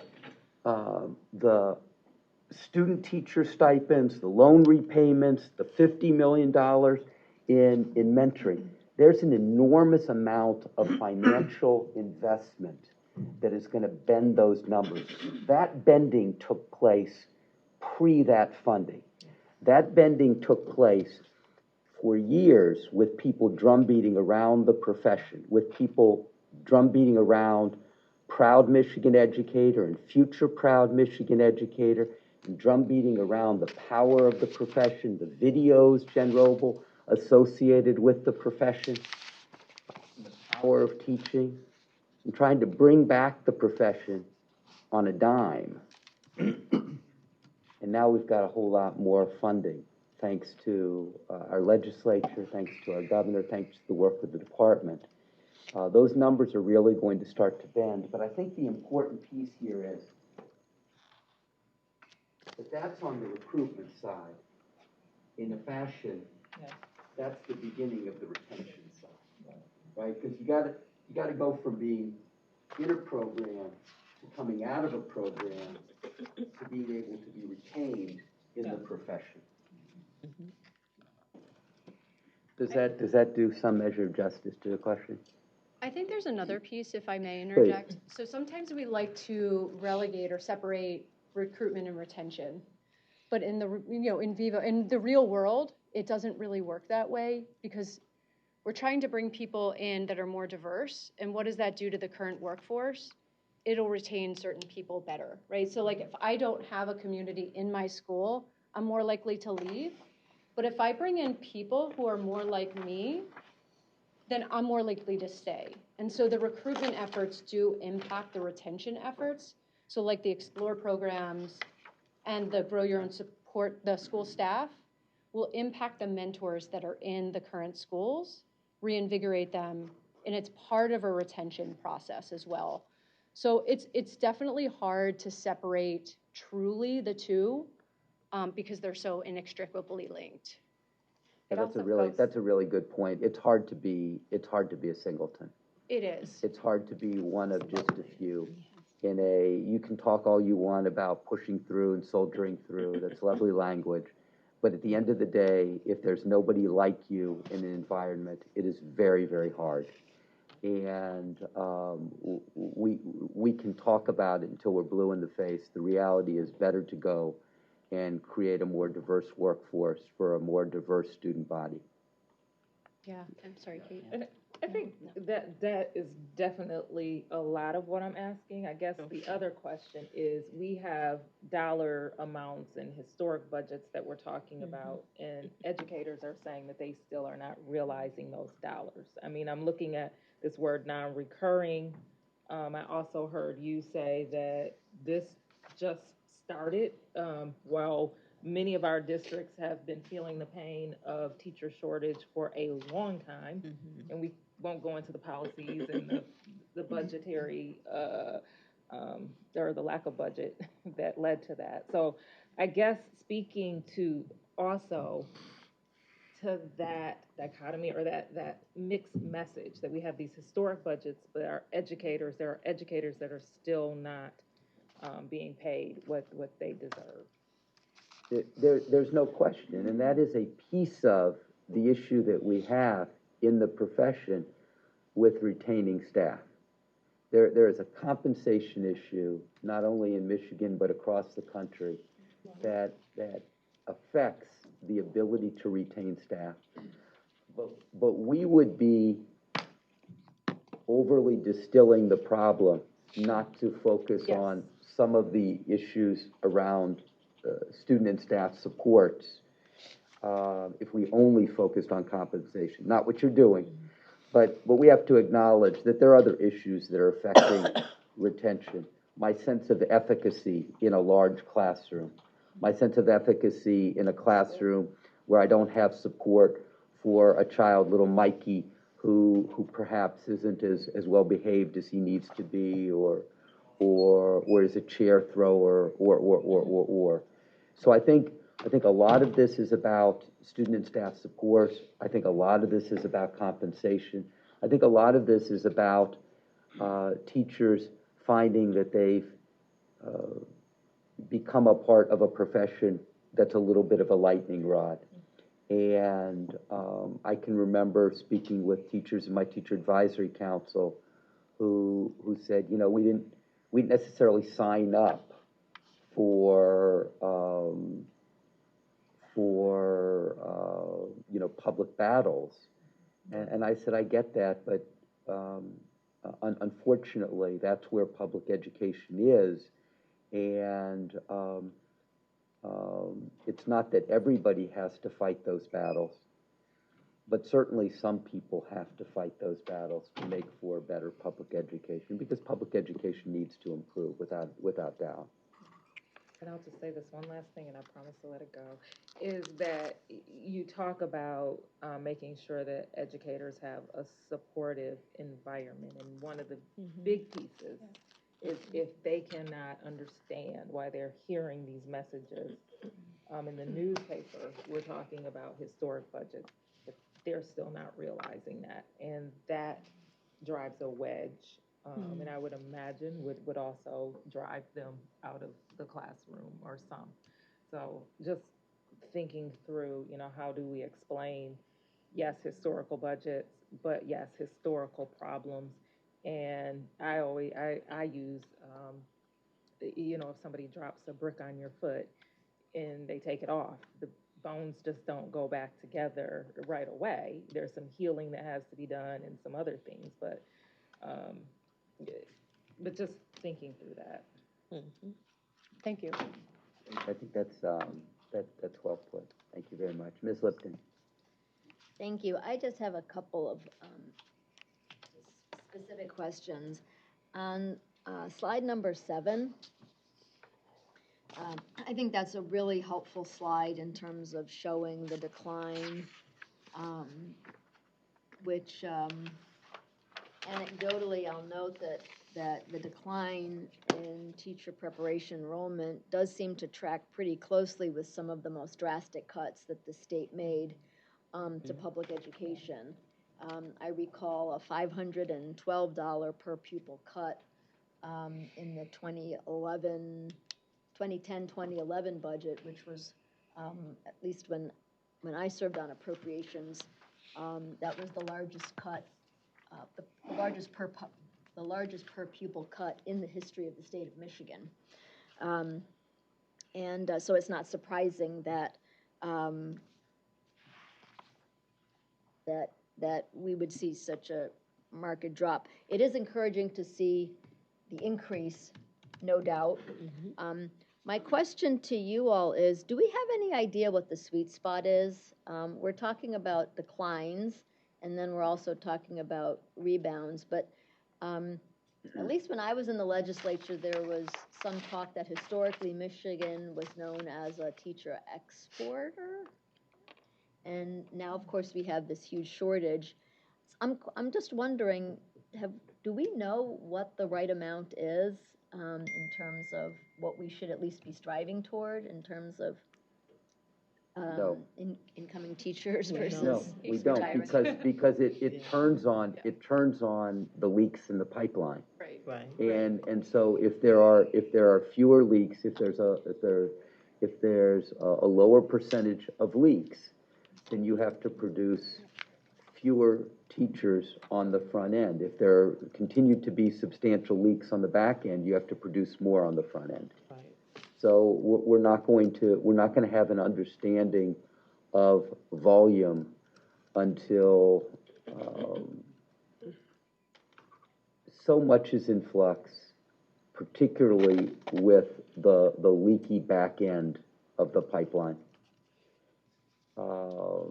We're going to continue to have to overproduce in a fashion, given the fact that some won't finish their program, some won't go into the profession, some will subsequently leave the profession, some will leave the state. And given all of those movements out of the pipeline, among others, we end up having to overproduce. For years, the state underfunded public education. Actually, for years, it funded public education well, and then it ceased to fund public education well. For years, it had stable staffing. And then, with the downturn in funding, it had less stable staffing, and now it has the staffing that we have at the current time. The improvement in funding, along with the improvement in conditions for public education, including giving teachers more voice in the profession, which I think is really, really important generally, but specifically with this new generation of teachers. I think all of those will help rebuild the pipeline, plug the leaks to some degree in the back end of the pipeline, and reduce the numbers that need to be produced on the front end of the pipeline. But in an unstable system with so much dynamism in numbers, you cannot predict. There's just too much movement. It's a great question. It was an easier question to answer pre-2011 than it has been in the ensuing 13 years. Yeah. Yes. I guess the best we can hope for is being able to answer that question at some point in the not too distant future, by hopefully removing some of the volatility. Yes. In what you're mentioning. Okay. On slide number 10, I just had a question. I certainly understand not appropriately credentialed teachers. What is temporarily assigned? And in other words, why is that something that we don't like? We don't want? That's not ideal, I would say, because there are many good situations with that. Even thinking about grow your own programming, a lot of them may be sitting on full year basic permits and such that get them there. It's just that the ideal situation is that you have someone who has met all the state standards within our expectations and have that full credential. They've been recommended, they've been prepared, and they sit with that. So there is a clear distinction with it's not the most ideal. But when you think about temporarily assigned in a lot of those positions, there's also a stability. We know from the research that having, a stability in the school's workforce directly impacts your students when there's constant turnover. Even when you think about temporary assignments, it's often multiple individuals sitting in that position throughout the course of a year. So those students are seeing many faces with different approaches to content across a year. So it is the less ideal of the situations. So that's when we think about the temporary assignments. It's that they're being reported up to us from districts as not being somebody who's contracted permanently in that position. Okay, but is that so in other words, because I thought I was reading the temporarily assigned or not appropriately credentialed. So it sounds to me like it's temporarily assigned and not appropriately credentialed. In other words, a school district will not make someone permanent but temporary if they don't have the appropriate credentials. In an ideal world. It's a true or, it's a lumping of multiple instances. So in that band, it is both individuals who are temporarily assigned. So I'm sitting on a permit to teach my position. I don't have the right full certification for it, as well as I have the wrong certificate for the position I'm sitting in. Okay, so there's some mismatch to what the teacher's teaching and what they're credentialed for. Yeah. Okay. Yes. That's what I thought, but I just wasn't 100% certain on that. Okay, I think that was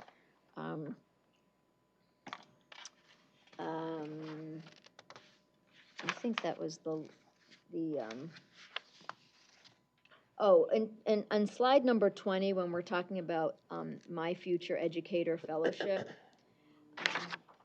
and the 10,000 scholarship for up to 2,500 future educators every year. Just another question there in terms of just trying to understand the need and then the money allocated. Is that do we know the need? In other words, is that a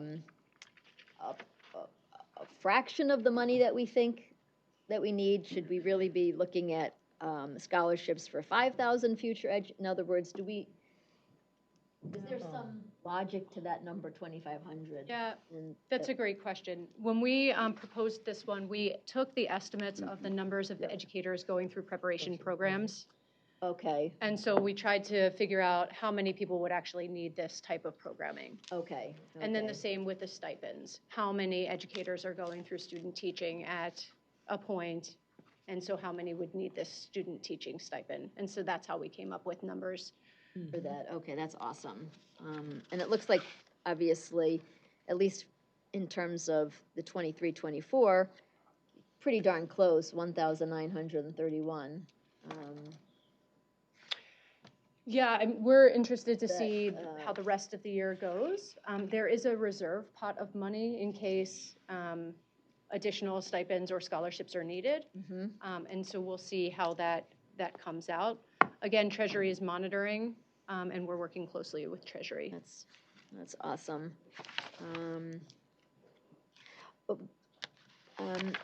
One last question that I had, on slide number 25, when you talk about the student loan repayment, one question I have is, one of the eligibility requirements is that they have to be enrolled in the Federal Public Service Loan Forgiveness Program. Through my work with the Promise Zones, we enlist the use of navigators to help complete some of the very, very complicated paperwork that is oftentimes required to partake in the myriad of federal loans. My question is in addition to offering the student loan repayment, is there any thought to sort of helping people sort of even know and enroll in some of these student loan repayment programs? Because my experience, very anecdotally, is that oftentimes people don't even know what they're eligible for, because at least in terms of many of the federal loan programs, it's gotten that complicated. It seems like people think, well, if you're eligible for it, you should know about it. Having actually worked through some of those databases on behalf of people, it's actually really very difficult to figure out what you are. So I'm just wondering if that's something that you've given any thought to, is actually helping people navigate. I don't know if you have the capacity or if you've thought about partnering with some of the navigator programs that are out there, but it's just food for thought. Thank you for that. Thank you. The student loan, you're absolutely right. These programs are so complicated. What we end up doing is referring and sharing information. But even in terms of, so what we were finding, and Dante, you can speak more to this, it's so complicated, and that we can't answer the finance questions and shouldn't be answering any of those related questions, because we would get someone in trouble, right? We would say, oh, we think it's this, but really in actuality it's not. Yeah. So we end up referring out is how we help others, by sharing information. Do you think that? Yeah, you're right about that, but that is a great idea to be able to learn more and be able to share that out, and to make folks aware of how, to apply. So if we do have, another round, then they will be prepared for that. The Michigan College Access Network is working on training a whole statewide cohort of navigators. And so that may be at least one resource. There are many others, though, but that may be a place to start. Thank you. Thank you, Ms. Lipton. Mr. Bowen. Oh, I was even on that. I literally just had a conversation with the president's office about this loan forgiveness stuff. And so I've been back and forth with DC over this for the last 2 weeks since he's been in town. Came to town a couple weeks ago. But I was listening to all of the recruitment versus retention. And then I don't know if it's for you guys or for the legislative update, but I do believe that, like, there's a bill by Senator Geis. I want to say it's like 354 that is, and she's been working on it for years, but I think it's in committee now or something, that is to encourage recruitment by not having to take the state test that we, MTTC? the MTTC versus the praxis. Praxis. We don't do praxis in Michigan. I think that's what our legislation is trying to modify what we do here. I don't know, I don't know how, if that is a thought, or is that a conversation for the legislature update, or does that help with recruitment if that happens? I don't know. But it was just, my brain was clicking with. It is a thought. We're happy to discuss it in the legislative. Yeah, committee. yeah, that's why I said, I didn't know if it was you guys, but my brain was running on it. Always. So, there's no question, it's a lot of brain. Any other questions or comments? Ms. Snyder? So just back to the beginning of my conversation about bringing before the cost of becoming a teacher, and then Pam brought up a couple talking points I think are important. Building off of that in terms of teacher pay and the money that's sent into the system, if you will, is there any sense of the cost of administration and how that impacts teacher pay overall? Because we have, like administrators in the state of Michigan, superintendents making close to $500,000 with their benefits packages, in multiple principals and buildings, assistant superintendents of economic development for school districts. So when you think about what it looks like to put money into the system, peeling back the layers of that and understanding how it impacts teacher pay, is there any, discussion around that that's happening? Not with this office. I mean, not this through us. office is responsible for its educator excellence, its certification, its recertification, its now recruitment and retention. It's not a financial analytic office. It's an interesting question. I'm not suggesting that it is without a value or an interest. Or moral issue, and it is in relationship to the overall conversation, I would say. Yeah, I don't disagree. I'm just saying that this is not the group that would be focused on that, no. Ms. Snyder, any other questions? Okay. Any other questions for anybody else on the board? Going once, twice, thrice, seeing none. There are lots of numbers. Hold on.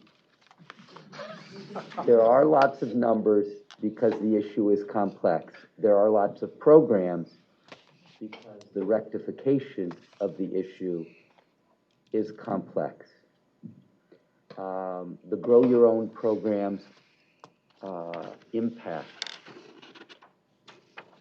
is understated in this presentation because it is focused solely on what we funded in the initial incarnations of GYO, not in the subsequent incarnations of GYO, number one, and not in what people chose to do outside of the small dollars that we were able to provide initially. GYO is increasingly ubiquitous, and that's an important thing. We're going to have to rebuild the pipeline as educators in local school districts across the state. There is no cavalry. Lansing can send funding. Lansing can send guidance, professional development. But at the end of the day, the people to teach, young people, support staff becoming teachers, those are going to come from local school districts. They're going to be developed by local school districts. And the only other thing is on funding. Historic budgets in a state that is underfunding public education can still lead to insufficient resources for young people. Thank you very much, presenters. You did a terrific job. Thank you. Great presentation. Thank you for your time. It's 11:22, and the next item on today's agenda is a presentation on the West Michigan Teacher Collaborative. This presentation will feature a new grant-funded Grow Your Own initiative to grow and diversify the teacher workforce across 3 intermediate school districts. We welcome our presenters, backed by popular demand, Dr. Sarah Kate Levan, Director of the Office of Educator Excellence, Mr. Ron Kaler, the venerable Superintendent at Kent Intermediate School District, Dr. Amy Schelling, the Associate Dean, Grand Valley State University, and Laura Castle, the Director of Teacher Development, West Michigan Teacher Collaborative. Also attending today's meeting are Mr. James Hissong, Director of Grants and Strategic Partnerships. Good to see you again, sir. With Kent Intermediate School District, Ms. Morgan Daly, Coordinator of West Michigan Teacher Collaborative, and Dr. Ron Gorman, the ever affable Assistant Superintendent in Kent Intermediate School District. This is an informational presentation. No board action required. Presenters, welcome. Thank you so much. And thank you for the opportunity to talk about West Michigan Teacher Collaborative today and to share with you all the exciting work we're doing in Kent, Muskegon, and Ottawa area ISDs to recruit and support the next generation of excellent teachers. As Dr. Rice said, I'm Laura Castle. I'm the Director of West Michigan Teacher Collaborative. I'll pass it over. Hi, I'm Amy Schelling. I'm an Associate Dean in the College of Education and Community Innovation at Grand Valley State University, and I've had the honor of working very closely with the West Michigan Teacher Collaborative team. I'm Ron Kaler, the Superintendent of Kent ISD, and I'm pleased to represent Dr. Kyle Mayer at Ottawa ISD and Randy Lindquist, the Superintendent of Muskegon Area ISD, as well as partners in this West Michigan Teacher Collaborative. So today we would like to spend some time just providing an overview of what West Michigan Teacher Collaborative is, what some of our programs can offer future teachers and our candidates. We'll dig into a little bit of our early recruitment and selection. So we just finished our first round of recruitment for these programs, and we can share some of that data with you today.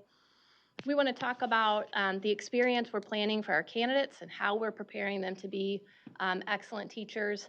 And then we'll end with just a few notes on our governance and staffing so that you can get information on how we've set West Michigan Teacher Collaborative up to be successful.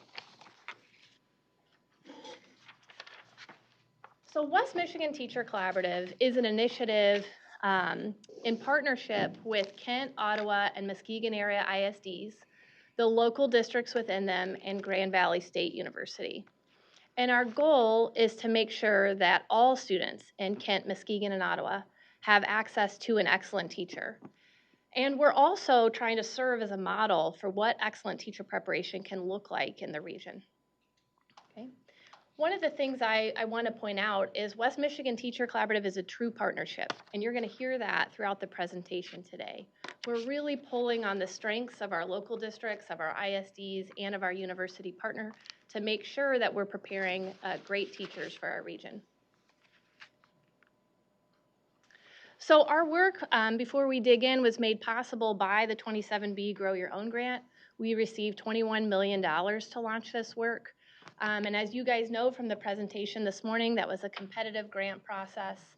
MDE has awarded, close to $175 million, and we're very proud that we are one of the largest recipients of that grant funding. So in a minute, I'm going to dig into the three main programs that we offer candidates. But before I do that, I just want to highlight some characteristics that are common to all of our programs.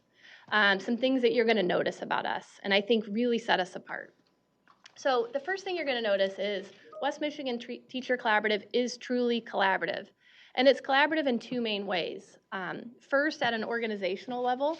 So we are calling on the talent and the resources and the support of our partners to launch this work. And then secondly, we're collaborative at the candidate level. So all of our programs are really rooted in a cohort model meant to build community amongst new teachers. As we just heard in your earlier presentation, we care as much about bringing new teachers into the pipeline as we do them successfully completing our programs and being retained in the profession. And we think our collaborative nature is going to make that possible. The second thing that's true about all of our programs is that they're geared at lowering barriers. And we think about that in a few ways. Obviously, the first and one that stands out most to our candidates is the financial barriers. So all of our programs are a no-cost pathway into the teaching profession. But there are other barriers we try to remove as well. So it's hard as an adult to think about going back to school after the end of a workday. And so we've really tried to be thoughtful about how to make that as seamless as possible for the candidates that we select into our programs. And lastly, we're lowering the barriers into the profession, but we're simultaneously raising the standards. All of our candidates will leave our programs with a standard teaching certificate, so this is not a temporary certificate. And we have a very high standard for entry. So later in the presentation, I'll talk about our selection process. I think that's one of the things that really helps us stand out is this is a very competitive process, a competitive application. And lastly, we're asking more of our candidates. Okay, so not only are they going through the standard university coursework that you would need to get a standard teaching certificate, but they have additional professional development and mentorship on top of that. And those three elements are common across all the programs that you're going to learn about today. So when we think about West Michigan Teacher Collaborative, over the next 3 years, we're going to have programming that really supports 4 main buckets of work. We're going to start developing high school programming that really aligns with the Proud Future Michigan Educators work that's already underway. But right now, what we've currently done this year is launch programming for 3 groups of people. The first is candidates who don't yet have their bachelor's degree and are working to attain a bachelor's degree and then a teaching certificate. The second bucket of work is for candidates who already have a bachelor's degree and just need that teaching certificate. And then our last bucket of work is current teachers. We know that we can't solve the teacher shortage crisis if we're only paying attention to people who we're bringing into the profession. We know we also need to invest in our current teachers, and so we have a program for that as well. I'm going to kick us off today with talking about our program that is geared towards people with a bachelor's degree, and then we'll kind of go to the other buckets as well. So the program that we have for people who already have a bachelor's degree but are hoping to transition into the profession and get a teaching certificate is called the residency program. Okay. This is an image you might have seen, nationally. There are residency programs all over the country. One that we turned to for inspiration was the Boston Teacher Residency. We also looked at the St. Louis Teacher Residency. These programs tend to be good at recruiting a more representative workforce and teaching cohort, and so we look to them for lessons. We also look to organizations like Teach for America who do this work, and we pulled what we found worked well for them. So our residency program is a 3-year commitment for candidates, but it is a 1-year path to a teaching certificate. So an interested applicant can apply at our website. Our website's teachwestmichigan.org. And if they are accepted, they start their coursework in May. By the following May, they have a teaching certificate and can be hired as a lead teacher in a local district or at an ISD. Okay. A couple of things I want to point out about that first year, which is that column in the blue. One of the barriers we're trying to lower is historically people have had to quit their jobs to student teach for a year. And that makes it nearly impossible for adults to transition into the profession. So during our residency program, if you already have a job in one of our schools as a paraprofessional, you get to keep that job. If you're not currently working for one of our districts, we match you with a job in a local district. And so we support you as you find a position as a paraprofessional. So you're able during that first year of the program to earn that paraprofessional salary. Because we know that the teacher shortage is truly an educator shortage, this is also helping us fill in vacant paraprofessional roles. Okay. During that year, they're taking coursework at GVSU. That coursework is all geared to support full-time working adults. Okay, so it's meant to be scheduled around a teaching schedule.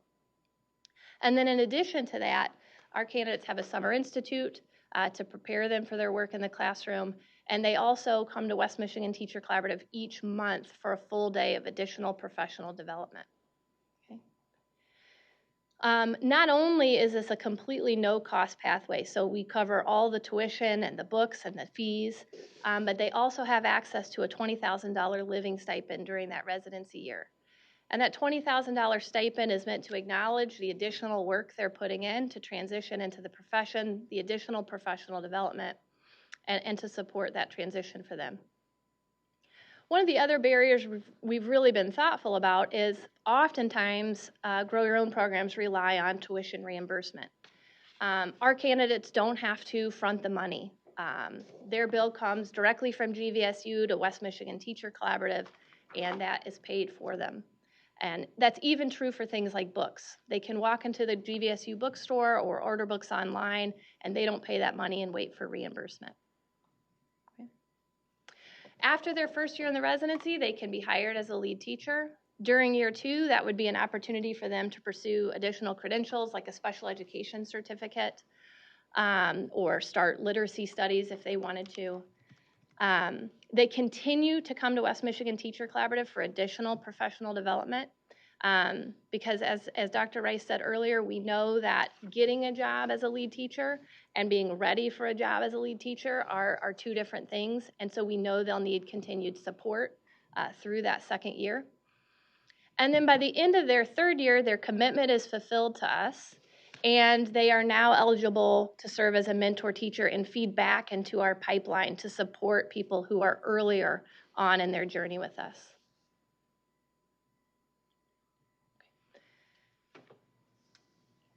So just this past week, we held interviews for our residency program.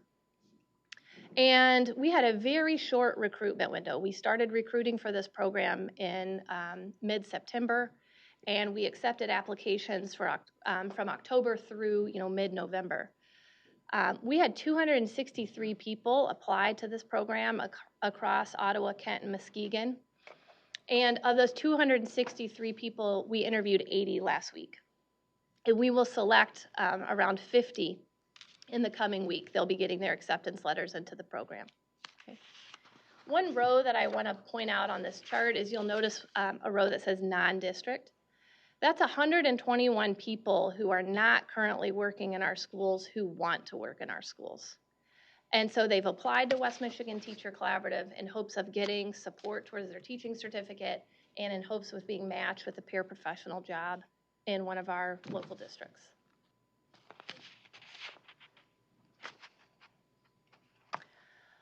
So now I want to talk about what it looks like for someone who doesn't yet have a bachelor's degree. These are a lot of our current paraprofessionals, our aides, our school support staff. This is a great pathway for them to enter the profession. So what you're going to see on the screen right now, that's the exact same image you were just looking at. That's our residency program on the screen. For our pre-residency program, what we do is we just tack on to the front 2 years of support as candidates work to finish up their bachelor's degree. So when a candidate applies to our pre-residency program, if they're accepted, we match them with an academic advisor at GVSU. That academic advisor finds the shortest path to their bachelor's degree. And then we use an existing program at GVSU called the LEADS program. It's a program that's meant to support adult learners who are coming back to school to achieve their bachelor's degree. And again, all that coursework is covered for them.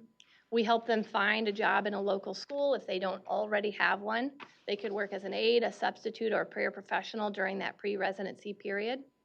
And then when they finish their bachelor's degree, they transition into our residency program the next May. Okay. So I'm really excited to share our early numbers for this program. So we have completed a full cycle of recruitment and selection for our pre-residency program. And as you can see on the screen, we had 203 people apply to our pre-residency program. And you'll notice that we had good representation across our 3 regions. Of the 203 that applied, we interviewed 68. I'll tell you about those interview days here in a few minutes and what they look like. And then we accepted 50 for our first cohort.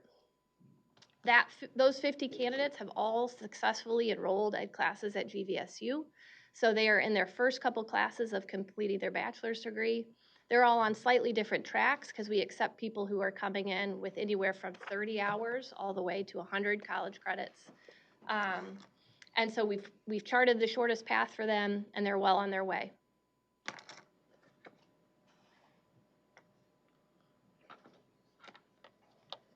So now I want to highlight what we offer our current teachers. So again, we know that we have to support the people who are currently in the field. They are the people who will be the mentors to our new candidates. And so for current teachers, we offer our advanced degree program. And this is a fully funded way for them to either get an endorsement or go all the way to getting a master's degree in a focus area. What we ask of them in return is that they are willing to serve as a mentor teacher to our candidates that are earlier in the pipeline. We ask for a commitment that they will continue teaching in a public school for at least as many years as we fund their degree. And we ask that they actively participate in our professional learning community and that they come to our PD days with our residents and pre-residents. Here are some of the advanced degrees that we offer in partnership with GVSU. In this first round of selection, we really focused on supporting critical shortage areas.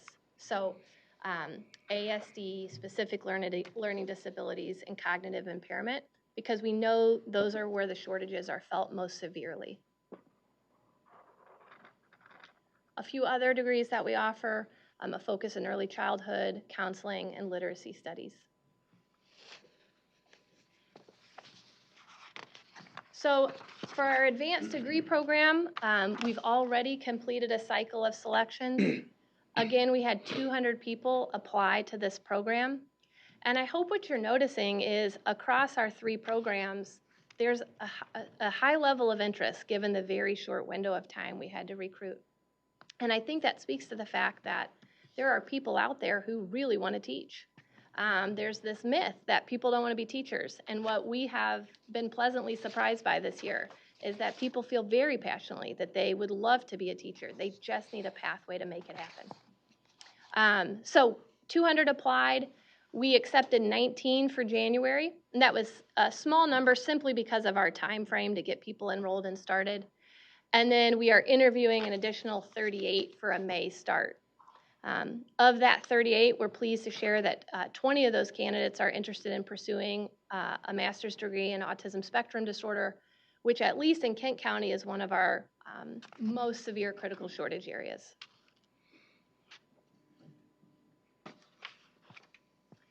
So now I want to talk about how we got these people, right? I've shared with you some of our recruitment numbers, and now I want to talk about what our selection looks like for pre-residency and residency programs.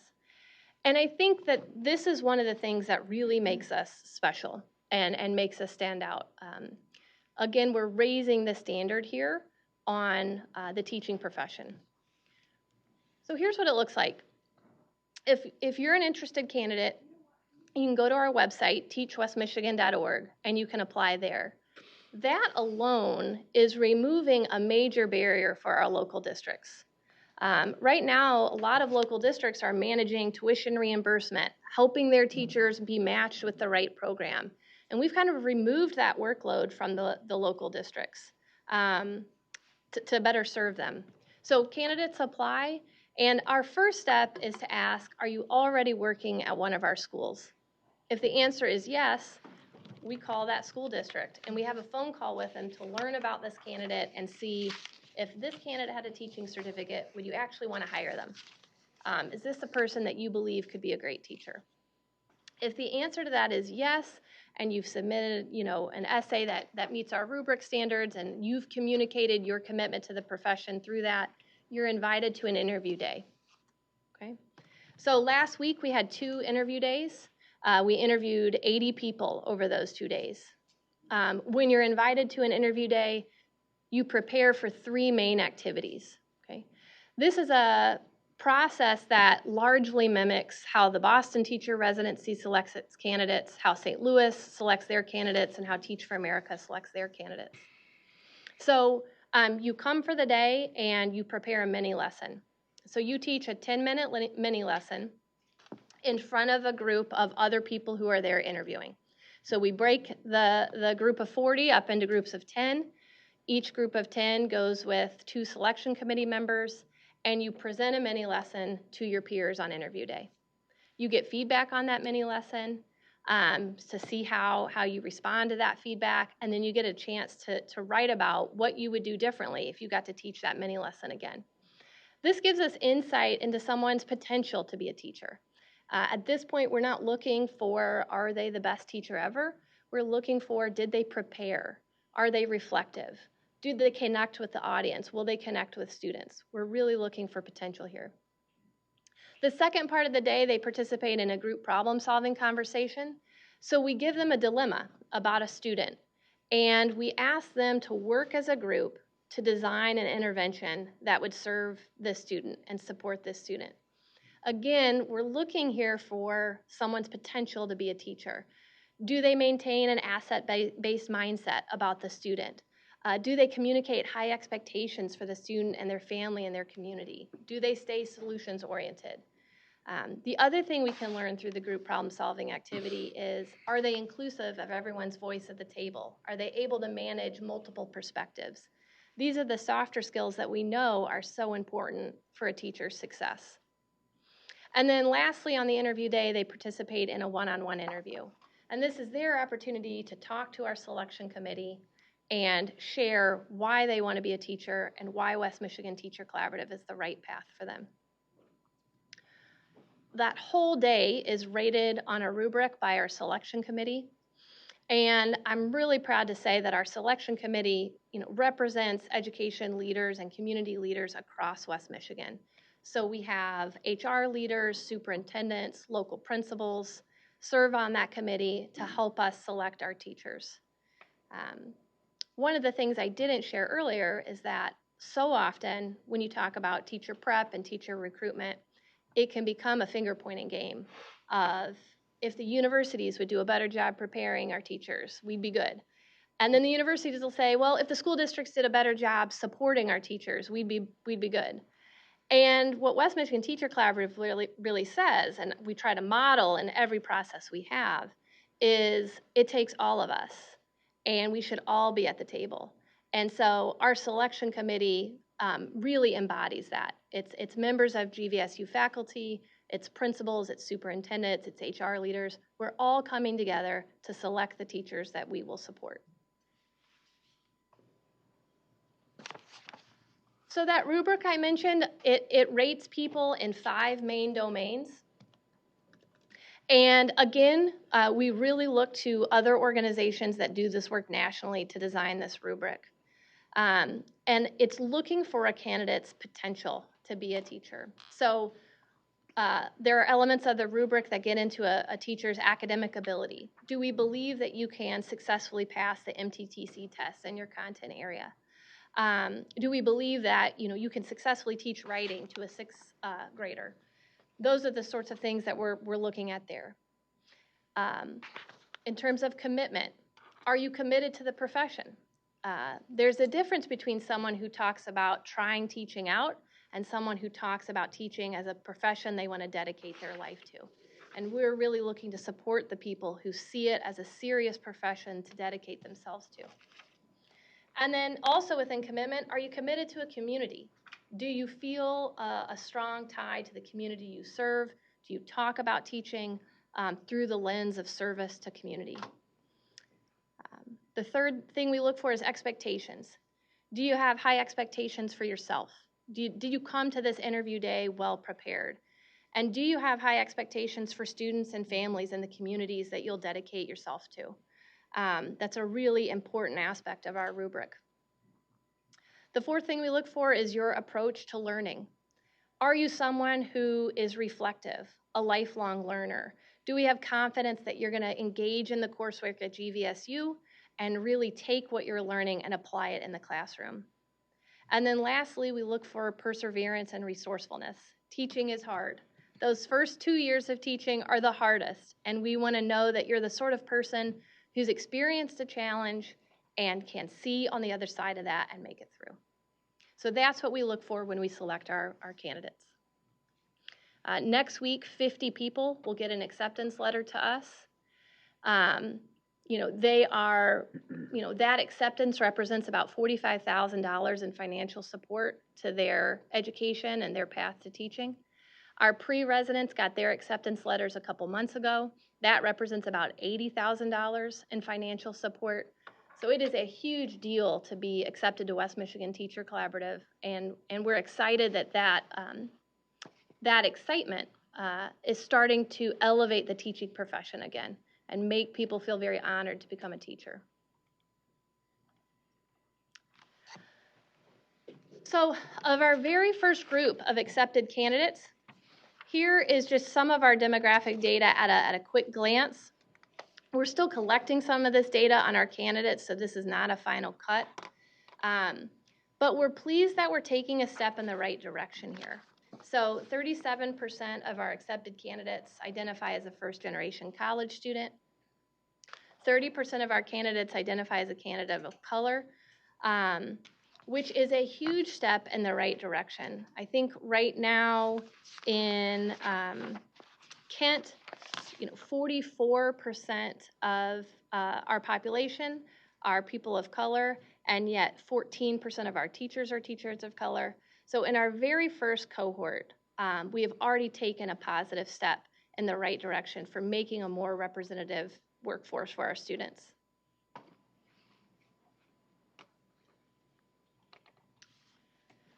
So now that we've accepted these people, and we are thrilled to have them, they are an inspiring group of individuals, we've started to plan out what their experience with us will be. And we really think about that in four main ways. So first, they have their coursework at GVSU. And again, that meets the requirements for getting a standards teaching certificate and is rooted around supporting full-time working adults. Okay. The second, main component of their experience with us is their job placement. So for people who already have a job in schools, one of the things we're doing is going to be working really closely with principals to say, how do we give them the experience they need within that job they already have to get student teaching experience, to get experience leading a classroom. Okay. For people who don't already have a job within one of our districts, we're working really hard to match them in schools and in contexts where they can be successful and where they can feel connected to a community. The third major part of the experience when you're one of our members is our cohort days. And that's where you're going to be exposed to really top-of-the-line professional development that's rooted at being very practical, very skills-based, and meant to set you up for success on day one of teaching. Those cohort days are going to be led by a variety of people. So we'll have leaders from local districts, from our ISDs leading some of that professional development. We'll have outside consultants leading some of that professional development.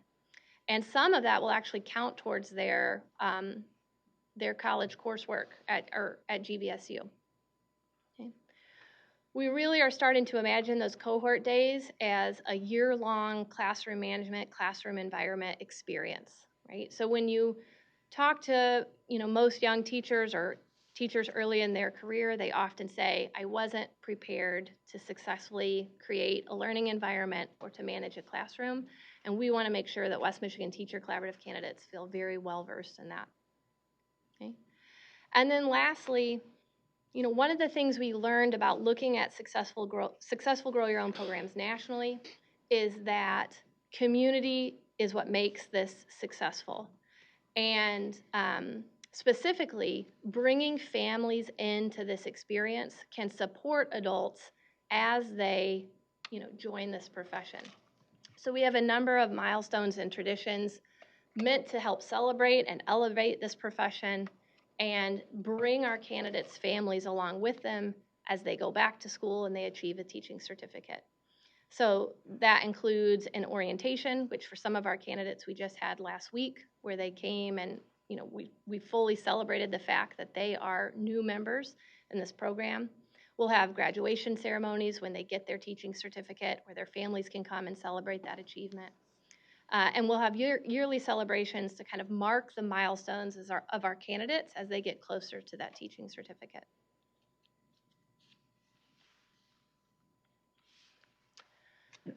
So one of the things we really wanted to highlight here is that West Michigan Teacher Collaborative goes well beyond financial support. When we think about what we offer to a candidate, it's really meant to not just get them into the profession and help them start classes. Our support is rooted at making them successful teachers well beyond their 1 to 2 years with us. So some of the supports we offered, and you've heard me mention, are continued professional development. So even after their first year in the classroom, they still continue coming to West Michigan Teacher Collaborative to get additional professional development that's targeted to their needs area. We offer one-on-one coaching. So for example, Morgan Daly, our program coordinator who's with us today, one of the things she spent a lot of time doing this fall is coaching our candidates through the application process, helping them know, here's how you submit, and here's what our programs look like. Her work will shift soon, and it's going to be coaching candidates through their first interview with a principal so that they know how to go into that experience and be successful. Of course, we offer funding, so we've already talked about that. One of the things we're really excited to start offering is just advocacy for these candidates. West Michigan Teacher Collaborative goes well beyond someone's resume and transcript to identify if they are, have the potential to be a great teacher. And so already we've seen candidates who might have been overlooked by a traditional application process, and we've been able to say, this person really has what it takes. And I know that because of our interview day and because of the way their superintendent or principal has recommended them for this opportunity. And then more than anything, we truly believe the biggest value add we have is that our cohort model, helping people enroll in classes together, take classes together, engage in PD together. That community that we're developing is the greatest asset we have in terms of making sure these candidates complete. Okay? Adult learners need community. They need people to lower that mental load for them as they take classes and go back to school. And having a strong sense of community and a relationship with someone in the program with you, we think will help them be better completers and better teachers when they're in the field.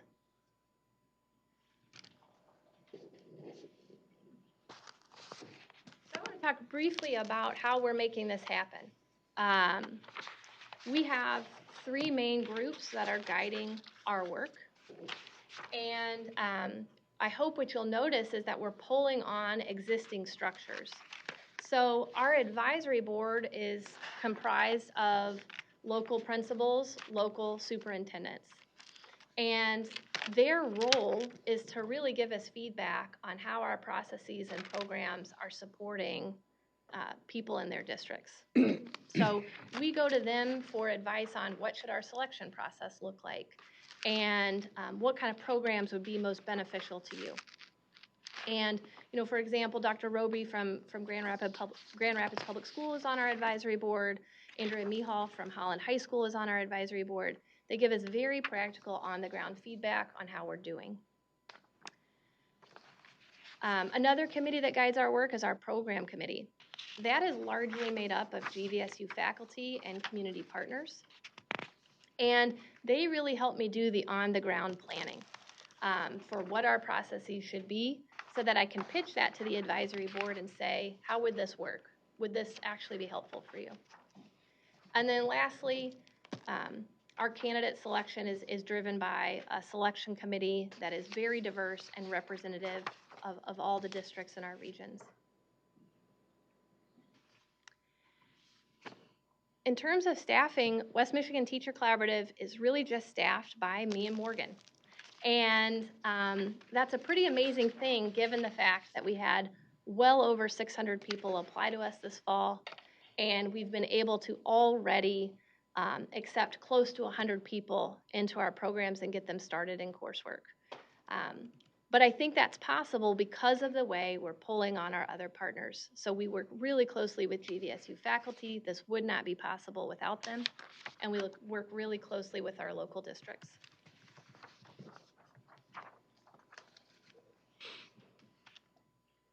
So the best way for you to learn about us is I hope that in a couple years when you have us back, it's not me talking, but it's actually our candidates talking. And so we wanted to give you a little glimpse into that today. Just last week, we had an orientation for our pre-residents and our advanced degree candidates. So those are people who are still working towards a bachelor's degree and then people who are already in the field. And, you know, they sat down and they told us why they still want to be teachers. And so I wanted to share some of their responses with you before we close today. Having little cousins and little sisters, and they would come home and say, Toya, can you help me do this? Can you teach me how to write in cursive? Can you teach me how? So to see them do it, it just brought some joy, and I knew then, like, this is what I'm supposed to be doing. I'm supposed to teach. I was really blessed to grow up with a lot of awesome teachers, so I think that experience made me want to go into teaching so I could be the same for other students as well. And me going into be first generation because my family is from Mexico. I think one of the foundations of communities is education. From a young age, I was babysitting kids with special needs. I've just furthered that, and autism is just my passion, and so I'm really excited to be able to go on that journey and continue that work. When I was a little kid, I would always line up my baby dolls in my bedroom, and I would want to teach them. I would make folders for them, and I asked for a whiteboard for Christmas so I could teach them, so it was always in my head that I wanted to teach them. It's bigger than education. You know, teachers nowadays have the impact and have the capability to be in a kid's life in their 30s, in their 40s. And I appreciate that. Like, I don't take it for granted. I don't take it lightly. You only have a kid a few hours a day, and then they leave the building and get out into the real world and turn in the community. So you want to use that time wisely and make sure stuff that you're saying, stuff that you're doing is impactful and is meaningful. I think I've always wanted to be a teacher. I had this amazing teacher in high school who started this program called Teacher Cadet, and she placed us in elementary classrooms in our district, and yeah, I just fell in love from there. A lot of students, you know, don't have a lot of support system, or they do have a good support system, but they need more, and there's just so much need for people who just care about students and want to, you know, pour their lives into them, and I've really been wanting to do that. I had a great teacher when I moved to Holland in 5th grade that just kind of showed me the ropes, and she was so kind, and I just wanted to kind of be like her in a sense. I think that education is the foundation to everybody's life.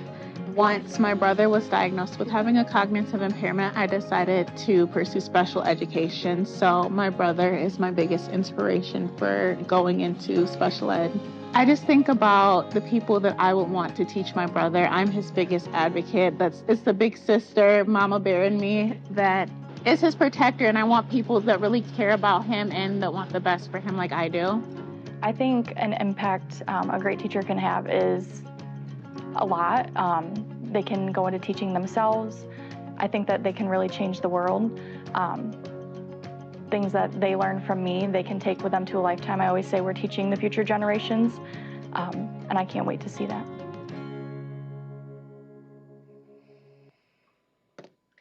So one of the things we hope you notice is that's a committed group of people.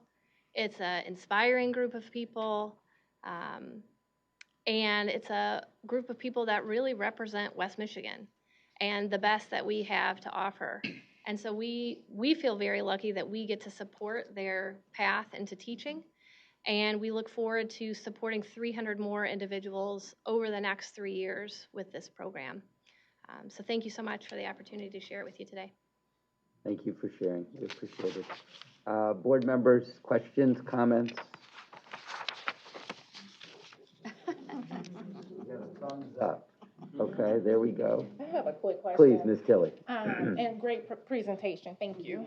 And thank you for the work that you're doing. The applicants that are not selected, it seems like it's a large number. The ones that are not in district, do you give them opportunities to perhaps become parapros and an opportunity to apply again to the program? Yes, so we've already started to think through how do we capture those people and hold on to them. And so, you know, one simple way we do that is just in the way we communicate that they're not moving forward. is we highlight for them other pathways into teaching that might be a better fit for them. We do highlight that one thing they might want to consider is getting a job in a school as a para, as a sub, as a pathway into West Michigan Teacher Collaborative. This very first round of recruitment, you'll notice just by the numbers, we prioritize people who are already working in our schools. We thought that that was a really important first step to build trust with our local districts and to build trust with people who are already working in schools for a long time. But we hope over time we'll be pulling more and more people in from that general applicant pool.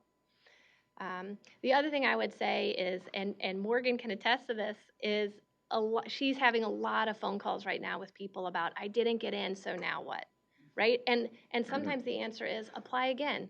We just had more candidates, you know, who are well-deserving candidates than we could support at one time.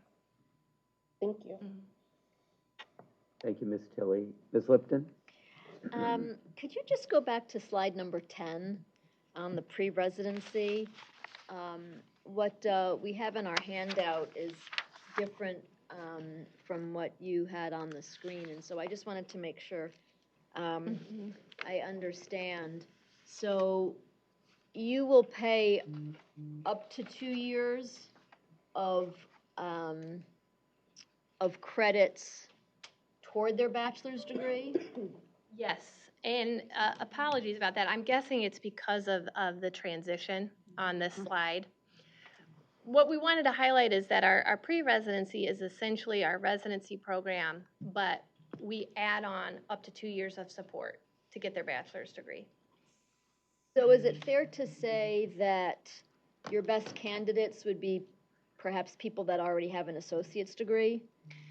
That's currently the case. So we in our first round, we accepted people who had 30 college credit hours or more. And we had to make that cutoff simply because of our grant timeline. So we would love to support people with less college credit than that, but we wanted to make sure that we could guarantee to the candidate that if accepted, we can cover your whole experience. That's right. It's just interesting, and I'll just note that within your collaborative, you actually have 2 promise zones. So you have Grand Rapids within the Kent ISD, and then Muskegon Area ISD is itself a promise zone. Well, actually one of our first promise zones. And of course, they are primarily working with students to get their associate's degree. So just food for thought, that's probably a really good place to start for that next 2 years as potential recruitment efforts. Thank you. Yeah, and I can just say something really quickly, if it's okay, about our accelerated bachelor's degree program. So at Grand Valley, we have something called the LEADS, which Laura shared earlier, and that is an accelerated pathway to a bachelor's degree for people that are adults who have some college, who are coming back. The courses are structured in a 6-week format. They're fully online. They are built for people who are working full-time, who again are adult learners. There's a differentiated tuition cost for that, so it's less than our typical tuition. And we were hearing from districts, you know, for a few years that we have these really great people in our districts, but they can't get a teaching certificate because they haven't completed their bachelor's degree yet. And so we work to put an education pathway into the LEADS program, and are now collaborating with West Michigan Teacher Collaborative to pair the bachelor's degree with the residency program, so that people that don't have a bachelor's degree can actually actualize their goal of becoming teachers.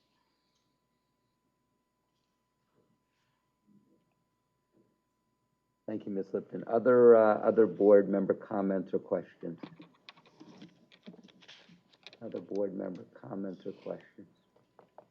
people are cognizant of the fact that every additional question is another minute away from lunch. It is a very good presentation. Let's give them a big round of applause, please. Thank you, my presenters. We appreciate you. Board, it is 12:07. We will resume after lunch at 1:10. We're adjourned for lunch. Thank you, ma'am. I heard one, but then again.